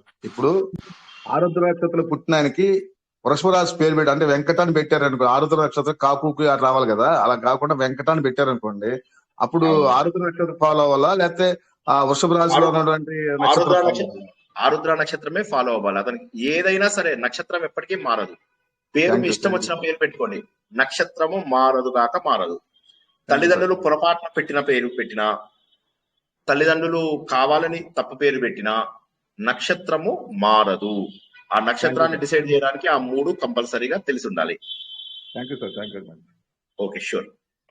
ఇప్పుడు పుట్టిన నక్షత్రము మారదు, అంతే కదా? నక్షత్రం ఎలా మారుతుంది? జన్మ నక్షత్రం ఎప్పటికీ మారదు సార్. 40 years అబౌవ్ 40 years వచ్చేసినాయి అనుకోండి, వ్యవహార నామం ప్రకారంగా అంటే జాతకం నడుస్తుంది అంటారు కదండి. జాతకం ఎప్పుడు కూడా జాతకమే. చూడండి, ఒకటి గుర్తుంచుకోండి, we are considered to be astronomical objects and our life is influenced by all astronomical movements. So whenever something happens in the world, universe, that will impact your life also. ఉదాహరణకి మీరు గ్రహణం నాడు పుట్టిన వాళ్ళని, ఇలాంటి రోజుల్లో పుట్టిన వాళ్ళని కొద్దిగా చూసారా? There are differences. గ్రహణం వచ్చిన వాళ్ళ గర్భవతులను బయటికి పంపించారు ఎందుకు? దర్భ పుల్లలు పెట్టి ఇంట్లోపల ఫుడ్ అన్నిటిని కాపాడతారు ఎందుకు? There are some extra rays that are being prevented by దర్భలు అవి ఇవి.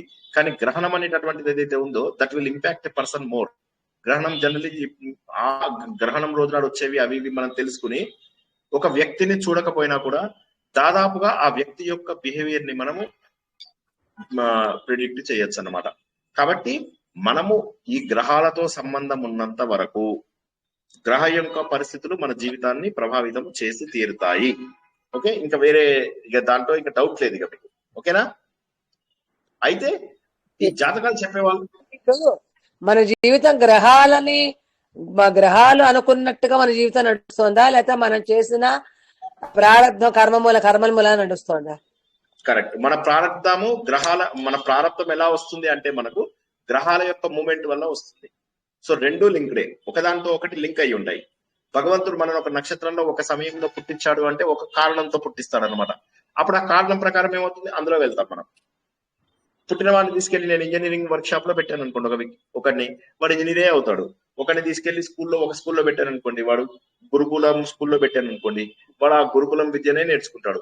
అదే విధంగా దేవుడు మనకు ఏ ప్రారంధం అయితే ఇవ్వాలనుకుంటాడో ఆ ప్రారంధానికి సంబంధించిన సమయంలో మనల్ని పుట్టించేలాగా చేస్తాడు. కాబట్టి ప్రారంధం వచ్చేది ఈ గ్రహ స్థితుల వల్లనే అని గుర్తుంచుకోండి. ఈ రెండు వేరు వేరు కాదు, రెండు ఒకటే. అయితే గ్రహస్థితులను నిశ్చయించేవారు సరిగా నిశ్చయించాలి. చాలా మందికి గ్రహస్థితులను నిశ్చయించడం రాదు, లేదా హడావిడిగా చేస్తారు, లేదా అందులో ఉన్నటువంటి 100 ఫ్యాక్టర్స్ ని కన్సిడర్ చెయ్యరు.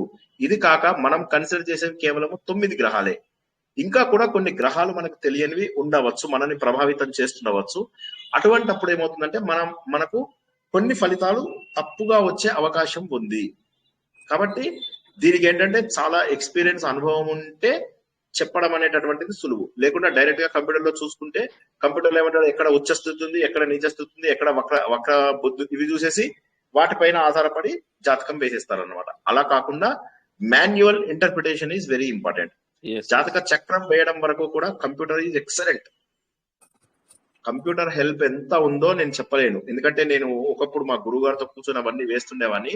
దట్ టైం అయినో ఎంత కష్టమయ్యేదో మాకు. ఇప్పుడు కంప్యూటరైజేషన్ అయిన తర్వాత ఇలా వేస్తే అలా చిటికేసే లోపల మీకు చక్రం చేతిలోకి ఉంటుంది.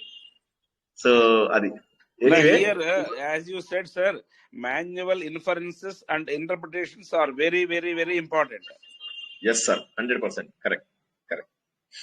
ఓకే, ఇప్పుడు మనము తర్వాత అడుగులోకి వెళ్దాం. ద్విస్వభావం అనే వాళ్ళు 4 రకాల గొప్ప పనులు ఉంటాయి, గొప్ప క్యారెక్టరిస్టిక్స్ ఉంటాయి. రాసుకోండి అందరూ కూడా. సొల్యూషన్స్ చాలా సూపర్ ఫాస్ట్ గా తేయగలరు వీళ్ళు. వీళ్ళ దగ్గర దీన్ని ఇంగ్లీష్ లో ఏమంటామంటే మేము ప్రాబ్లమ్ సాల్వింగ్ స్కిల్స్ అని చెప్పి రాసుకోండి.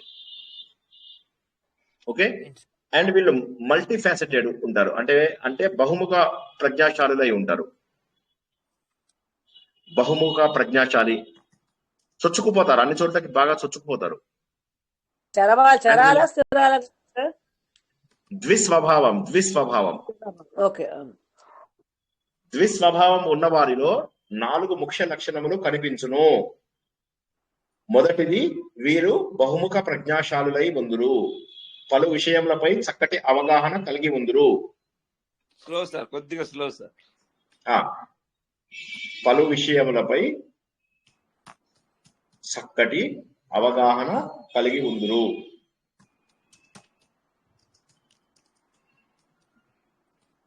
పలు విషయములపై చక్కటి అవగాహన కలిగి ఉందురు, వీరినే బహుముఖ ప్రజ్ఞాశాలులు అందరూ. తర్వాత ప్రాబ్లమ్ సాల్వింగ్ స్కిల్స్, సమస్యలను త్వరగా పరిష్కరించగలిగే లక్షణాలు ఉంటాయి వీళ్ళకి.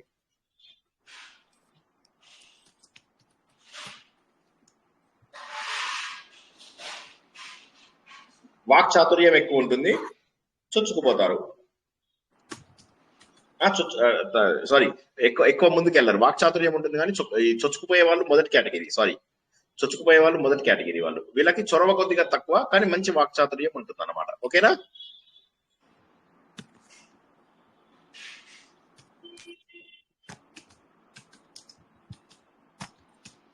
అంటే మాట్లాడతారు కానీ చొరవ కొద్దిగా చొరవ తక్కువ. అంటే ఏంటంటే వాళ్ళ ఇనిషియేటివ్ అంటారు కదా, వాళ్ళకి ఇనిషియేటివ్ లేదు వాళ్ళకి లైఫ్ లోపల అని అంటారు కదా, కొద్దిగా ఇనిషియేటివ్ తీసుకోవడం తక్కువ ఉంటుంది. కాకపోతే ఒకసారి ఇనిషియేటివ్ తీసుకున్నారంటే మీరు చూడండి, కావాలంటే ఇప్పుడు ఈ రాశి వాళ్ళు ఎవరైనా ఇందులో ఉన్నట్లయితే మీరు చూడండి, ఇప్పుడు నేను చెప్పినవి కరెక్టా కాదా ఒకసారి ఆలోచించండి. ఈ 4 అయితే గ్యారెంటీగా ఉండేవాళ్ళు. 100% కరెక్ట్. స్టార్టింగ్ కాదు సార్, అంటే స్టార్టింగ్ ట్రబుల్ ఎవరైనా పుష్ చేస్తే వెళ్తారు, అట్లా సార్. అలా కాదా? అంటే కొద్దిగా చొరవ తక్కువ కానీ ఓవరాల్ గా అన్ని చేయగలుగుతారు. ప్రాబ్లమ్ సాల్వింగ్ ఉంది వీళ్ళకి. తర్వాత నాలెడ్జ్ కూడా వైడ్ నాలెడ్జ్ ని పెంచుకుంటారు, మాట్లాడడం కూడా బాగా. కరెక్ట్ సార్, మా హస్బెండ్ కరెక్టేనా? మిథునమే, అందుకని నాకు తెలుసు. Okay okay, wonderful wonderful. ఓకేనా? ఇవాళ ఎక్కువ చెప్పారా? పర్వాలేదా? ఇంకేమన్నా ఇంకొక పాయింట్ చెప్పమంటారా? సార్ ఒక్క చాలా క్వశ్చన్ సార్. సార్ చెప్పండి సార్, చెప్పండి. సమయం కూడా పర్వాలేదా? తెలియదు, ఏం చేయాలి సార్? ఆ? సమయం కూడా తెలియదు అనుకోండి, దాన్ని ఎలా చేసుకోవాలి మరి? సమయము తెలియకపోతే ఏమవుతుందంటే, మీరు ఇప్పుడు నేను ఒక చక్రాన్ని పంపించాను కదా అందరికి, ఆ చక్రం మీకు ఇవాళ నుంచి దాన్ని ఒక చిన్న పేపర్, ఒక పెద్ద పేపర్ మీద రాసి పెట్టుకోండి. First number 1. నంబర్ 1, ఈ నెక్స్ట్ క్లాసెస్ అన్నిటికీ అది వాడుకోండి. అదేదైతే నేను ఇందాక గూగుల్లో డౌన్లోడ్ చేసి పంపించినటువంటి బొమ్మ ఉన్నదో ఆ బొమ్మను అందరూ లెక్క పెట్టుకోండి. అది బొమ్మని రెక్టాంగిల్ గా స్క్వేర్ గా ఎందుకుంది అని అడగద్దు. అది యాక్చువల్ గా ఇలా గుండ్రగా ఉండాలి. మన కన్వీనియన్స్ కోసం మాత్రమే 1 2 3 4 5 6 7 8 9 10 12 అది యాక్చువల్లీ 30 degrees తో గుండ్రగా ఉండాలి. ఓకే, కానీ ఎక్కువ శాతం ఏం చేస్తామంటే మనం దాన్ని గుండ్రగా కాకుండా స్క్వేర్ లాగా పెట్టుకుంటే మనకు రాసుకోవడం ఈజీ అవుతుందని మాత్రమే స్క్వేర్ లో పెట్టాం. అది స్క్వేర్ కాదు, గుండ్రగా ఉంది అని లెక్క పెట్టుకోండి అంతే. ఫస్ట్ పాయింట్ ఇది. రెండవది, సమయం తెలియని వాళ్ళకి ఏమవుతుందంటే కొద్దిగా పొజిషన్స్ ఒక్కొక్కసారి ఏమవుతుందంటే సేమ్ డే లో పొజిషన్స్ పెద్దగా మారవు. ఆ రోజు ఏం కాదు. ఒక్కొక్క రోజు ఏమవుతుందంటే కొన్ని గ్రహాల పరిస్థితులు మారుతాయి. అప్పుడు 2 జాతకాలు వేయాల్సి వస్తుంది అంతే. వేసి దీన్ని ఇంటర్ప్రిట్ చేస్తాము, దీన్ని ఇంటర్ప్రిట్ చేస్తాము. చేసిన తర్వాత ఇందులో ఏ ప్రభావాలు అయితే మీకు ఎక్కువగా సూట్ అవుతాయో దాన్ని మీ జాతకం అని చెప్పేసి చెప్తారు. మణి మేడం, అర్థమైందా నేను ఇచ్చిన జవాబు? సార్ కొంతమంది అసలు నక్షత్రాలు జాతకాలు చూడకూడదు అంటారు కదా సార్. పుట్టినప్పుడు మాకు లేదు, మా ఇంట్లో లేదు, మా ఇంట్లో లేదు అట్లా అంటున్నారు కదా సార్. అప్పుడు అంటే ఏం చేయాలి? చూసినా చూడకపోయినా జరిగేది జరుగుతుంది. అయితే దీనివల్ల ఏమవుతుందంటే ఒకటి ఏంటంటే కష్టాలు వచ్చినప్పుడు ధైర్యంగా ఉండడానికి మనకు గ్రహాలు చాలా ఉపయోగపడతాయి. అంటే ఎందుకంటే అనుభవపూర్వకంగా చెప్తున్నాను. కష్టాలు వచ్చినప్పుడు అంటే నా విషయం చెప్తున్నాను, అందరికీ ఎలా ఉందో నాకు తెలియదు. అట్లీస్ట్ కష్టం ఉంది అన్నప్పుడు ముందు ప్రిపేర్డ్ గా ఉంటాం. ఉదాహరణకి నిన్న నర్మదా ఇక్కడికి వెళ్ళాను కదా, నర్మదా ఉత్సవం అన్నమాట. ఇవాళ నర్మదా నది యొక్క జయంతి ఉత్సవాలు ఇక్కడ భయంకరంగా జరుగుతున్నాయి. అన్ని చోట్ల రోడ్లు ఆపేసి కుంభమేళా కంటే ఎక్కువ రష్లు ఉన్నాయి ఇక్కడ అన్ని చోట్ల కూడా. అయితే పెద్ద పెద్ద శివలింగాలు ఉంటాయి కదా, నర్మదా నది నుంచి తీసిన వాటిని బాణలింగాలు అంటారు. ఒక ఆయన ఆ బాణలింగము ఒక ఆలయం కోసం తీసుకొచ్చారు. నేను రాగానే సార్ మీరు కూడా ఒకసారి పట్టుకునివ్వండి అన్నాడు అన్నమాట. సరే, సెంటిమెంట్ ఎందుకు, నాకు పెద్ద ఇది పూజలలో వాటిలో ఎక్కువ నాకు ఇష్టం లేకపోయినా ఆయన సెంటిమెంట్ కోసమని నా చేతిలో తీసుకుని పోతున్నా. ఆయన అన్నాడు, సార్ అది బరువుగా ఉంది, కొద్దిగా జాగ్రత్త అని చెప్పి అప్పుడు ఇచ్చాడు. అప్పుడు ఏం చేసాం, మనం బరువుగా ఉంటుందని మెంటల్లీ ప్రిపేర్ అయి తీసుకున్నాం. అవునా కదా? ఇదే ఉదాహరణని జాతకానికి కూడా మీరు అన్వయం చేసుకోవాలి. జాతకంలో మనకి ఏమవుతుంది, కష్టం వస్తుంది అంటే ముందు కొంత ప్రిపేర్డ్నెస్ వస్తుంది. కష్టం వస్తుందా అంటే కష్టం అనేది ఎప్పటికీ రాదు, గుర్తుంచుకోండి. కష్టం అనేది జీవితంలో ఎప్పటికీ రాదు. ఎందుకంటే మనం ఆనంద స్వరూపులం. మనం కనుక బాధపడితే దేవుడు ఏమంటాడు, నువ్వు బాధపడుతున్నావు, నేను నీకు దూరంగా వెళ్ళిపోతాను అంటాడు. కాబట్టి ఎవ్వరూ కూడా ఎప్పుడూ కూడా బాధపడకూడదు. ఇది మన క్లాస్ లో ఉన్న ప్రతి ఒక్కరికి నేను చెప్పేది ఒక్కటే ఏంటంటే, దయచేసి ఈ 9 మార్గాన్ని ఎవరు మానకండి. 9 తర్వాత సాధనలోనే మునిగి ఉండండి. అండ్ ఇంకా జీవితాంతము ఈ సాధన చేస్తూ ఉండండి. ఎట్టి పరిస్థితుల్లో కూడా బాధపడడానికి వీల్లేదు. ఎంత కష్టం వచ్చినా బాధపడడానికి వీల్లేదు. అందుకోసమే మనము అద్భుతమైనటువంటి 7 టాపిక్స్ మీద మనము చక్కగా నేర్చుకుంటున్నాం. గుర్తుంచుకోండి, ఎప్పటికీ ఎవరు బాధపడకూడదు. బాధపడిన వాళ్ళు దేవుడికి దూరంగా అవుతారు. కాబట్టి బాధపడకూడదు, దుఃఖపడకూడదు. దిస్ ఈజ్ టెస్టింగ్ టైం అని చెప్పేసి సంతోషంగా ఆనందంగా ఉండండి. మనం భగవద్గీత నుంచి మొదలెట్టుకుని, ఉపదేశసారం నుంచి మొదలెట్టుకుని, మహాభారతం వరకు అన్నిట్లలో ఇదే నేర్చుకుంటున్నాం. కాబట్టి ఎట్టి పరిస్థితులలో బాధ, భయం అనేటటువంటిది ఉండకూడదు. ఈ విషయాన్ని అందరూ కూడా చాలా చక్కగా గుర్తించండి. రాసుకున్న నోట్స్ ఇవి చేయండి. ఇవాళ కొన్ని సింపుల్ టెక్నిక్స్ మనము తెలుసుకున్నాము. ఆ సింపుల్ టెక్నిక్స్ ఒకసారి చూడండి, మీకు అన్వయించుకోండి.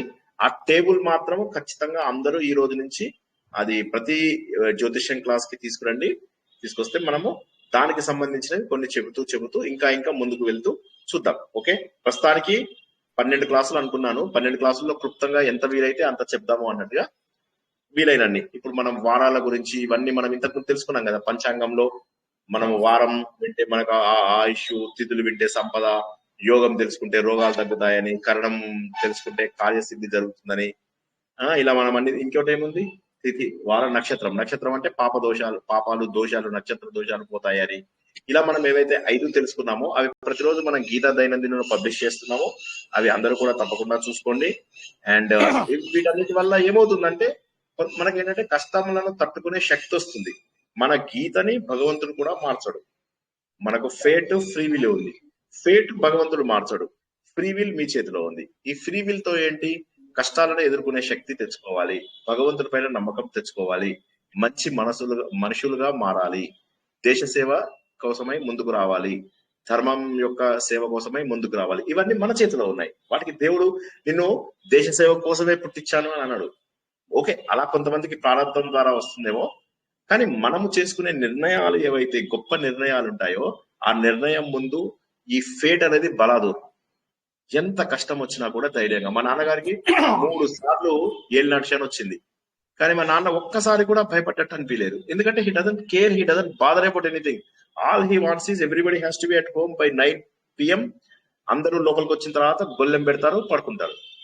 ఆయన మొత్తం స్కెడ్యూల్ అదే. IPLs వచ్చేదాకా ఆయన స్కెడ్యూల్ అలాగే ఉండేది. సో సంకల్ప బలము చాలా చాలా ముఖ్యం సార్. సంకల్ప బలము చాలా ముఖ్యం, చాలా ముఖ్యం, చాలా ముఖ్యం. ఎంత మనం జ్యోతిషం నేర్చుకున్నా ఏమనుకున్నా గుర్తుంచుకోండి, భగవంతుడు మనకు ఒక జీవితాన్ని ఇచ్చాడు అంటే దానికి ఒక పర్పస్ ఉంది. అందరూ కారణ జన్ములే, ఒక కారణంతో పుట్టారు. ఆ కారణాన్ని గుర్తించి మనం ధైర్యంగా దృఢంగా ముందుకు వెళ్ళాలనేది ఒకటి గుర్తుంచుకోండి. నన్ను నమ్మండి, ప్లీజ్ నన్ను నమ్మండి. నేను హోల్ హార్టెడ్ గా చెప్తున్నాను, ఏది జరిగినా మన మంచిగా జరుగుతుంది. That's it.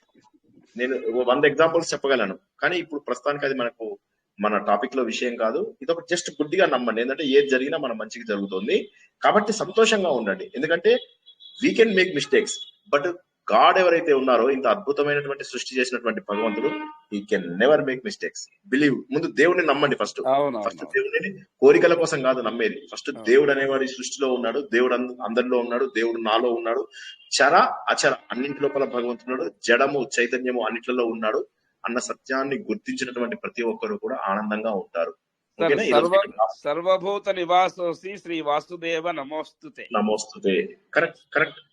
అది పిల్లలు పుట్టినప్పుడు డేట్ ఇప్పుడు 12 తర్వాత లెక్క పెట్టుకోవాలన్నా, సూర్యోదయం తర్వాత లెక్క పెట్టుకోవాలన్నా సార్? మీకు డేట్ తోటి సంబంధము లేదు. ఆ రోజు డేట్ చెప్పి మీరు అది రాయాలి క్లియర్ గా. ఏంటంటే 12 గంటల తర్వాత, అర్ధరాత్రి 12 గంటల, అది రాసి క్లియర్ గా ఇవ్వాలి. మీరు ఏ రోజు పుట్టారు అనేది మీకు 12 తర్వాత కొత్త డేట్ లోకి వస్తాం. కొత్త డేట్ అని రాసి పాత డేట్ లో రాయాలి. 12 రాత్రి 12 అర్ధరాత్రి తర్వాత 2 గంటలకి అని చెప్పాలి. అది కరెక్ట్ గా చెప్పాలి. మంచి ప్రశ్న అడిగారు.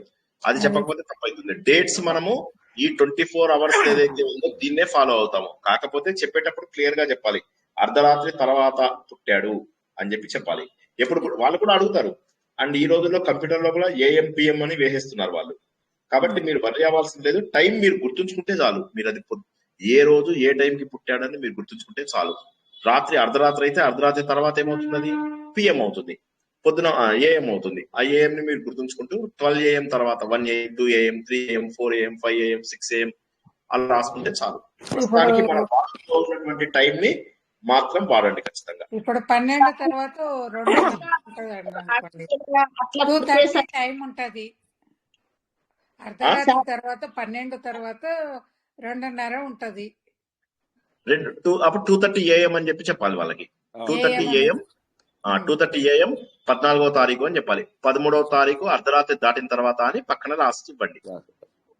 వాళ్ళు కూడా అడుగుతారు 2:30 AM అనే. అయినా మీరు ఎప్పుడైతే 2:30 AM అంటారో అది నెక్స్ట్ డేకి వెళ్తుంది. కాబట్టి ఏం వర్రీ లేదు. ఇప్పుడు ఏదైతే ఫాలో అవుతున్నామో మనము ఇంగ్లీష్ కాలమానము అదే ఫాలో అవ్వండి. మీరు డోంట్ వర్రీ అబౌట్ నక్షత్రాలు అవి వాళ్ళు మా జాతకాలు వేసే వాళ్ళు చూసి చెప్తారు. సరేనా? వర్రీ లేదు.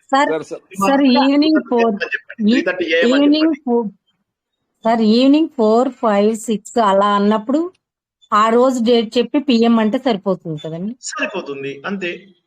Okay. 4 PM 5 PM 6 PM 6:30 7 PM 6:46 PM. Sir ఒక్క ప్రశ్న సార్. చెప్పండి. ఈ ప్రారబ్ధము గ్రహాల movement can we change it by జప తప ఆర్ ఎనీథింగ్? నో, ఎట్టి పరిస్థితుల్లో జరగదు. అలా జరుగుంటే మహాభారత యుద్ధం జరిగేది కాదు. అలా జరుగుంటే అర్జునుడికి అంతమంది పిల్లలు చనిపోయే వాళ్ళు కాదు. కనీసము వంశ అంకురం కూడా ఉండకుండా చనిపోతారు అందరూ కదా. పక్కనే గురువు ఉన్నాడు, పక్కనే దేవుడు ఉన్నాడు. మనం అందరము ఎంతో ఇష్టపడే శ్రీకృష్ణ భగవానుడు ఉన్నాడు అక్కడ. కృష్ణస్తు భగవాన్ స్వయం, భగవంతుడే స్వయంగా కృష్ణుడి రూపంలో వచ్చి మనందరికీ గీత బోధ చేసినటువంటి ఆ మహానుభావుడు ఆయన కూడా ప్రారంధం నుంచి తప్పించలేను అని చెప్పాడు. కాబట్టి ప్రారంధాన్ని మనము అనుభవిస్తూ భగవంతుడికి చెప్పాలి, ఏది జరిగినా నా మంచికే చేస్తున్నావు భగవంతుడా, నాకంటే నువ్వు తెలివైన వాడివి, నువ్వు చేస్తున్నది కరెక్ట్, నేను అనుకున్నది తప్పు, నువ్వేది చేసినా నా కోసమే అని చెప్పేసి అలా అనుకుంటూ వదిలేయడమే. కానీ ఎవరు ఈ జపముల వల్ల ఇంటెన్సిటీ తగ్గుతుంది అంటారు కదా. బాధ తగ్గుతుంది. ఎందుకంటే గ్రహ ప్రభావం ఏదైతే ఉంటుందో అది కొంత ఉపశమనం కలిగిస్తుంది తప్పకుండా. అదైతే 100% తప్పకుండా కొంత ఉపశమనం అంటే ఫలితంలో మార్పు ఉండదు. ఉదాహరణకి చిన్న ఎగ్జాంపుల్ చెప్తాను. ఇప్పుడు నేను ఒక ఉద్యోగంలో జాయిన్ అవుతున్నాను, స్థాన భ్రంశం అయ్యేది ఉంది. ఫర్ ఎగ్జాంపుల్ అక్కడ శని ఉన్నాడు అనుకోండి, ఆ టైంలో స్థాన భ్రంశం అయ్యే అవకాశం ఉంది అని చెప్తారు. అప్పుడు నేనేం చేస్తానంటే నేనే స్థాన భ్రంశం అవుతాను, నా అంతటి నేనే స్థాన భ్రంశం అవుతా. అవగానే ఏమవుతుంది, ఆ ఎఫెక్ట్ అయిపోతుంది. ఆ స్థాన భ్రంశం అనేది అయితే ఉందో అది ఆల్రెడీ నేను చేసేయడం వల్ల ఏమవుతుందంటే నాకు ఇంకా మళ్ళీ శని నుంచి కొత్తగా ఎఫెక్ట్. అది శని చూసి వీడికి స్థాన భ్రంశం చేయాలని, వీడి ఈ ఇంట్లో ఉండేది పక్కింట్లోకి వెళ్ళాడా, సరేలే అయితే స్థాన భ్రంశం అయిపోయింది అని చెప్పి వెళ్ళిపోతాను. నేను ఎగ్జాంపుల్ చెప్తాను సార్, నా అనుభవంలో చెప్పండి. నేను యాక్చువల్ గా నాకు కుజుడు బాగా ఖర్చు పెట్టాలనే స్థానంలో ఉన్నాడు. కుజుడు భూకారకుడు, భూమినిప్పిస్తాడు. సో అలాంటి సందర్భంలో మాకు తెలిసిన వాళ్ళు వచ్చి నువ్వు ఇప్పుడు ఇల్లు కొను, లేకపోతే నీ వేరే విధంగా ఖర్చు చేస్తాడు అన్నారు. ఇప్పుడు నేను ఉండే ఇల్లు కొనుక్కున్నాను. సార్ ఆరోగ్యం బాగోకపోతే అప్పుడు సార్ ఏంటమ్మా ఆరోగ్యం బాగుండట్లేదు అనుకోండి సార్, అప్పుడు చేద్దాం ఇవన్నిటికీ ఇప్పుడు మేము 12 గడులు రాసామా, ఆ 12 గడులలో ఒక్కొక్క గడి ఒక్కొక్క దాన్ని చెప్తుంది. మాతృస్థానము, భ్రాతృస్థానము, ఆరోగ్య స్థానము, ధనస్థానము, కళత్ర స్థానము అన్ని కూడా ఉంటాయి అందులో. అన్ని చక్కగా తెలుసుకుందాం మనం, సరేనా? ఒక్కొక్క గడి, అందుకే అది ముందు రాసుకోమని చెప్పాను. ఓకేనా? అన్ని కూడా తెలుసుకుందాం మనం, అన్ని కూడా తెలుసుకున్నాము. ఒక డౌట్ సార్. అనురాధ గారు చెప్పండి. ఎస్ సార్, రాశి ఫలాలు చూసుకున్నప్పుడు డేట్ ఆఫ్ బర్త్ చూస్తే ఒక రాశి, నక్షత్రంతో చూస్తే ఒక రాశి వస్తుంది కదా సార్, అది ఎందుకు అట్లా అవుతుంది? సౌరమానము ఒకటి, చంద్రమానము. మనం చూసేది చంద్రమానము, అది సౌరమానము.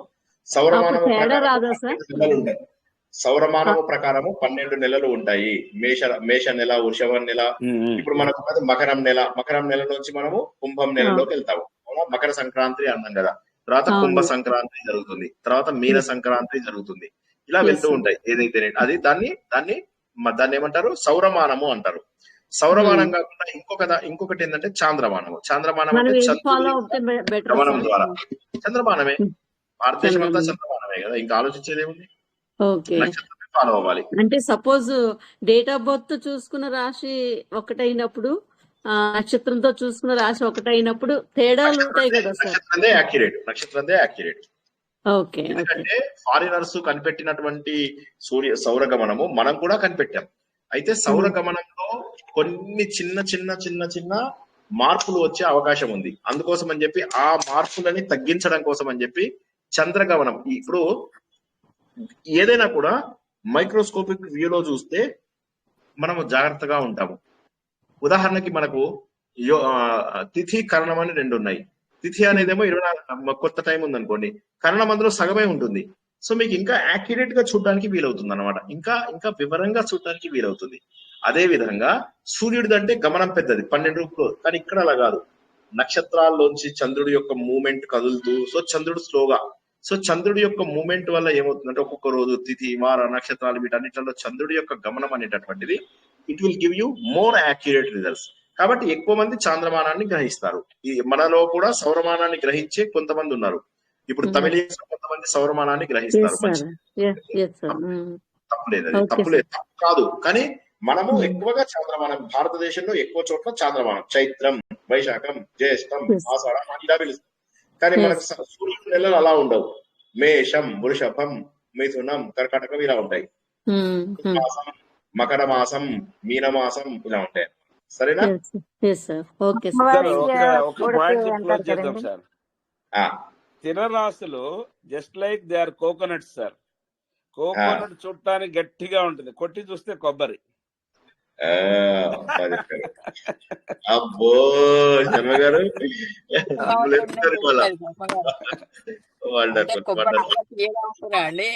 అంటే అంత మెత్తగా ఉంటామండి మనసు. ఉంటుంది కదా, తీయగా ఉంటుంది, మెత్తగా ఉంటుంది. కోకోనట్ చూడలే కదా అది. శ్రీకృష్ణ సార్ ఇంకా మూడో దాంట్లోకి వస్తుంది. ఒక సిద్ధాంతి గారు ఒకలా చెప్తారు ఫలితాలు, ఒక సిద్ధాంతి గారు ఒక ఫలితాలు ఒకలా చెప్తారు సార్. మీ మాట నాకు వినిపించట్లేదండి, మళ్ళీ ఒక్కసారి గట్టిగా అడగగలరా? సార్ జాతకము ఒక సిద్ధాంతి గారు ఒకలా చెప్తారు ఫలితాలు, ఓ సిద్ధాంతి గారు వేరే విధంగా చెప్తారు కదా సార్. అది కమర్షియల్, అది వేరు. అది మీరు జాతకాలు పంచాంగం అంటారు. పంచాంగం వేరు, జాతకాలు వేరు. ఓకేనా? పంచాంగ శ్రవణం గురించి మీరు మాట్లాడుతున్నారు, చెప్పుకుందాం, దాని గురించి చెప్పుకుందాం. అది వేరు వేరు. అది కాక ఇప్పుడు నాకు ఒక మాట చెప్పండి, మీరు బీజేపీ పార్టీ దగ్గరికి వెళ్ళి కాంగ్రెస్ పార్టీ గురించి పొగిడితే ఒప్పుకుంటారా వాళ్ళు? అలాగే కాంగ్రెస్ పార్టీ దగ్గరికి వెళ్ళి బీజేపీ పార్టీని పొగిడితే వాళ్ళు ఒప్పుకుంటారా? అక్కడ అలా చేయడం సమంజసమే. అవి మీరు మర్చిపోండి. మీరు మామూలుగా ఒక గంటల పంచాంగం చూడండి. ఆ గంటల పంచాంగంలో తిథివార నక్షత్రాలు ఇవన్నీ మీ ఊరుకు సంబంధంగా ఉన్నవి లేవో చూసుకోండి. కందాయ ఫలములు అని ఉంటాయి, ఆ కందాయ ఫలములు ఎలా ఉన్నాయో చూసుకోండి. దానిని బట్టి మీరు చేయండి. కందాయ ఫలంలో నేను ఆల్రెడీ నేర్పించాను చాలా రోజుల కింద. ఈసారి మళ్ళీ రెండు వారాలు 3 వారాల తర్వాత మళ్ళీ నేర్పిస్తాను. అది అన్నిటికంటే ముఖ్యం మనకు. సరేనా? ఇంకా ఇవాటికి ఆపుతున్నామా? మళ్ళీ రేపు పొద్దున్నే నేను ట్రావెల్ చేయాలి. వేరే దేశాల వాళ్ళు పుట్టారనుకోండి, వాళ్ళని ఎట్లా చూస్తారు సార్? ఇప్పుడు అమెరికాలో, ఆస్ట్రేలియా పేరు చెప్పాలి, ఏ ఊర్లో పుట్టారు అనేది చెప్పాలి. చెప్తే అప్పుడు ఆ ఊరికి ఈ డిగ్రీస్ ఉంటాయమ్మా. ఈ డిగ్రీస్ 1 డిగ్రీ, 2 డిగ్రీ, ఆ డిగ్రీలో ఎక్కడ పడుతుందో చూస్తారు. చూసి ఆ డిగ్రీ తగ్గటువంటిది వేస్తారు. ఉదాహరణకి మీరు కంప్యూటర్ లో క్యాలెండర్ చూస్తారా? గ్రీన్విచ్ మీన్ టైం నుంచి +5.5 లో మనం ఉంటాము. అవునా? గ్రీన్విచ్ అంటే యూకే దగ్గర. అక్కడి నుంచి 5:30 గంటలు మనం ముందుంటాము. కొంతమంది వెనకుంటారు, కొంతమంది ఇలా ఉంటాయన్నమాట. ఆ టైం జోన్స్ లో ఏ టైం జోన్ లో ఏ టైంకి ఎన్నింటికి పుట్టారు అంటే ఇక్కడి నుంచి వీళ్ళు ఇక్కడికి అక్కడికి ఎన్ని డిగ్రీల డిఫరెన్స్ ఉందో చూసుకుంటారు. వీళ్ళ పంచాంగానికి అక్కడికి ఎన్ని డిగ్రీల డిఫరెన్స్ ఉందో చూస్తారు. ఉదాహరణకి 30 డిగ్రీల డిఫరెన్స్ ఉంది అనుకోండి. ఉదాహరణకి మీకు ఒక మాట చెప్పాలంటే, అరుణాచల్ ప్రదేశ్ లో ఒక అబ్బాయి పుట్టాడు, ఇక్కడ సైడ్ గుజరాత్ లో ఒక అబ్బాయి పుట్టాడు. అరుణాచల్ ప్రదేశ్ లో పుట్టినటువంటి అబ్బాయికి, గుజరాత్ లో పుట్టినటువంటి అబ్బాయికి సుమారుగా 30 డిగ్రీలు అంటే 2 గంటల తేడా ఉంటుంది. దేశంలోనే మీరు వేరే దేశం గురించి మాట్లాడుతున్నారు. ఒక్క భారతదేశంలోనే సూర్యుడు ముందుగా అరుణాచలం మీదకి వస్తాడు. అరుణాచల్ ప్రదేశ్ అని ఉంది ఒకటి. ఓకే, దాని మీదకి వస్తాడు. తర్వాత ఇక్కడ మీకు 7:30కి సూర్యోదయం అవుతుంది. ఇక్కడ 4:30కి సూర్యోదయం అయితే ఇక్కడ 6:30కి సూర్యోదయం అవుతుంది గుజరాత్ లో. ఈ రెండింటికి మధ్య 30 డిగ్రీల తేడా ఉంది. ఆ 30 డిగ్రీల తేడాకి 34లో సుమారుగా 120 నిమిషాల తేడా వస్తుంది. అది క్యాలిక్యులేట్ చేసుకుంటారు వాళ్ళు. సరేనా? ఓకే, ఇవాటికి ఆపుకుందామా? ఎవరికైనా ప్రెస్సింగ్ క్వశ్చన్ ఉంటే తీసుకుంటాను, లేకపోతే రేపు చూస్తాను. సార్ ఇందాక చెప్పారు కదా తారలు, ఒకసారి మళ్ళీ చెప్పరా సార్? అది /9 అని చెప్పారు కదా, అది ఒక్కసారి అర్థం కాలేదు సార్. మీ తార నుంచి తర్వాతి ఎవరి తార అయితే చూడాలో అక్కడి వరకు లెక్క పెట్టుకోండి. లెక్క పెట్టినప్పుడు 1 వస్తే 1, 2 వస్తే 2, 3 వస్తే 3, 4 వస్తే 4, 5 వస్తే 5, 6 వస్తే 6, 7 వస్తే 7, 8 వస్తే 8, 9 వస్తే 9. 9 తర్వాత వచ్చింది అనుకోండి, అప్పుడు మీరు ఏం చేస్తారు? 10, 11, 12 ఇలా లెక్క పెట్టుకుని ఆ వచ్చిన నంబర్ ని 9తో మీరు డివైడ్ చేయండి. ఉదాహరణకి 25 వచ్చింది ఇందాక, 9తో డివైడ్ చేస్తే ఏమవుతుంది? 9 మూల 18. ఇంకెన్ని మిగిలాయి? 1, 2, 3, 4, 5, 6, 7 మిగిలాయి. సో 7 అనేది నంబర్ అన్నమాట. ఈసారి ముగించుకుందామా? రేపు క్లాసు రేపు ఏముంది మనకు? రేపు ఋగ్వేదం ఉంది. ఋగ్వేదం రేపు వీలైతే తీసుకుంటాను, గ్యారంటీ చెప్పలేను. మళ్ళీ మెసేజ్ కొద్దిగా ఈవినింగ్ 5, 6 తర్వాత చూడండి. రేపు మేము రేణుకాదేవి ఆలయము ముహూర్గఢ్ కి వెళ్తున్నాము. అక్కడి నుంచి వెళ్ళి కుంటాలా ఫాల్స్ కి వెళ్ళి అక్కడి నుంచి బాసర వెళ్లే ఛాన్స్ ఉంది. బాసర్లో రష్ లేకపోతే బాసర్లో ఉండి అక్కడి నుంచి ప్రవచనం తీసుకుంటాను. సో రేపు ముహుర్గఢ్ లో మాకు లేట్ అయిపోయింది, ముహుర్గఢ్ లోనే బాగుందంటే అక్కడే ఉండిపోతాము. సార్ అక్కడ 4 క్షేత్రాలు ఉన్నాయి సార్. రేణుకాదేవి, తర్వాత ఈవెన అనసూయాదేవి, 3 పర్వతాలు ఉంటాయి సార్. 3 పర్వతాలు. Okay okay, wonderful. అక్కడ మీకు టైం కావాలి. ఓకే ఓకే, అయితే మోస్ట్లీ ముహుర్గఢ్ లో మేము స్టే చేస్తాము. సో చేసి దాన్ని బట్టి నేను టైం ఉంటేనే క్లాస్ తీసుకుంటాను రేపు, లేకపోతే వచ్చిన తర్వాత స్పెషల్ క్లాస్ తీసుకుని కంప్లీట్ చేద్దాము. అంతలోపల అందరూ కూడా వీడియోలు వీలైనన్ని సార్లు చూసి నాలెడ్జ్ ఎన్హాన్స్ చేసుకోండి. ఎందుకంటే మనకు సులభం అవుతుంది. మనం కాస్త ఇప్పుడు నేను గంట సేపు చెప్పాను కదా, మీరు అందరూ ఇంకొక గంట సేపు కష్టపడితే ఇవాళ పడుకునే ముందు అలా వింటూ పడుకుంటే ఒకటేమో ప్రశాంతంగా ఉంటుంది, రెండోది కొత్త విషయం నేర్చుకుంటారు. ప్రాక్టీస్ లేకుండా ఏది రాదు. అదొక్కటే అందరూ గుర్తుంచుకుని అందరూ కూడా సాధన చేస్తారని ఆశిస్తున్నాను. ఆత్మ సుఖము వీడిని ఆట కొరకు పాత్ర పోషణ చేసేది సూత్రధారి, విశ్రమించదని పాదం ఆశ్రయించి పరమ కరుణాంతరంగా శ్రీ పాండురంగ. జై శ్రీకృష్ణ. అందరికీ కూడా శుభరాత్రి. సార్ ఒక్కటి సార్. Thank you sir. చెప్పండి, ఎవరు క్వశ్చన్ అడుగుతున్నారు చెప్పండి. సార్ నేనే సార్. ఇది ఇప్పుడు గ్రహాలు అనారోగ్యాలు వస్తాయి కదా సార్, ఏ గ్రహం వల్ల ఏ అనారోగ్యం వస్తుందో చెప్తారా సార్? ఇవన్నీ కూడా మనము కొద్దిగా ముందుకెళ్తున్నా కొద్దిగా తెలుస్తాయి మనకు. అస్సలు హడావిడి పడకండి, ఎందుకంటే ఒక్క రోజులో ఇవన్నీ తెలియవు. మనకు మెల్లమెల్లగా ముందుకెళ్తాం. ప్రతి క్లాస్ లో 1-2 కొత్త విషయాలు చెప్పుకుందాం. మామూలుగా అరగంటే చెప్పాలి క్లాసు. ఇవాళ ఏమైందంటే మళ్ళీ ఒక క్లాస్ మిస్ అయ్యాం కదా అని కొద్దిగా ఎక్కువసేపు చెప్పడం జరిగింది. అరగంటలో ఎంత నేర్చుకోగలమో అంతే నేర్చుకుందాం. కంగారు అస్సలు పడకండి, అన్ని నేర్పిస్తాం. 12 క్లాసులు తీసుకుంటాం మనం. All important aspects will be covered here. Okay, no need to be worry. Okay madam, thank you sir. Thank you very much. పెట్టమనండి సార్, అంటే కొత్తగా జాయిన్ అయ్యాము.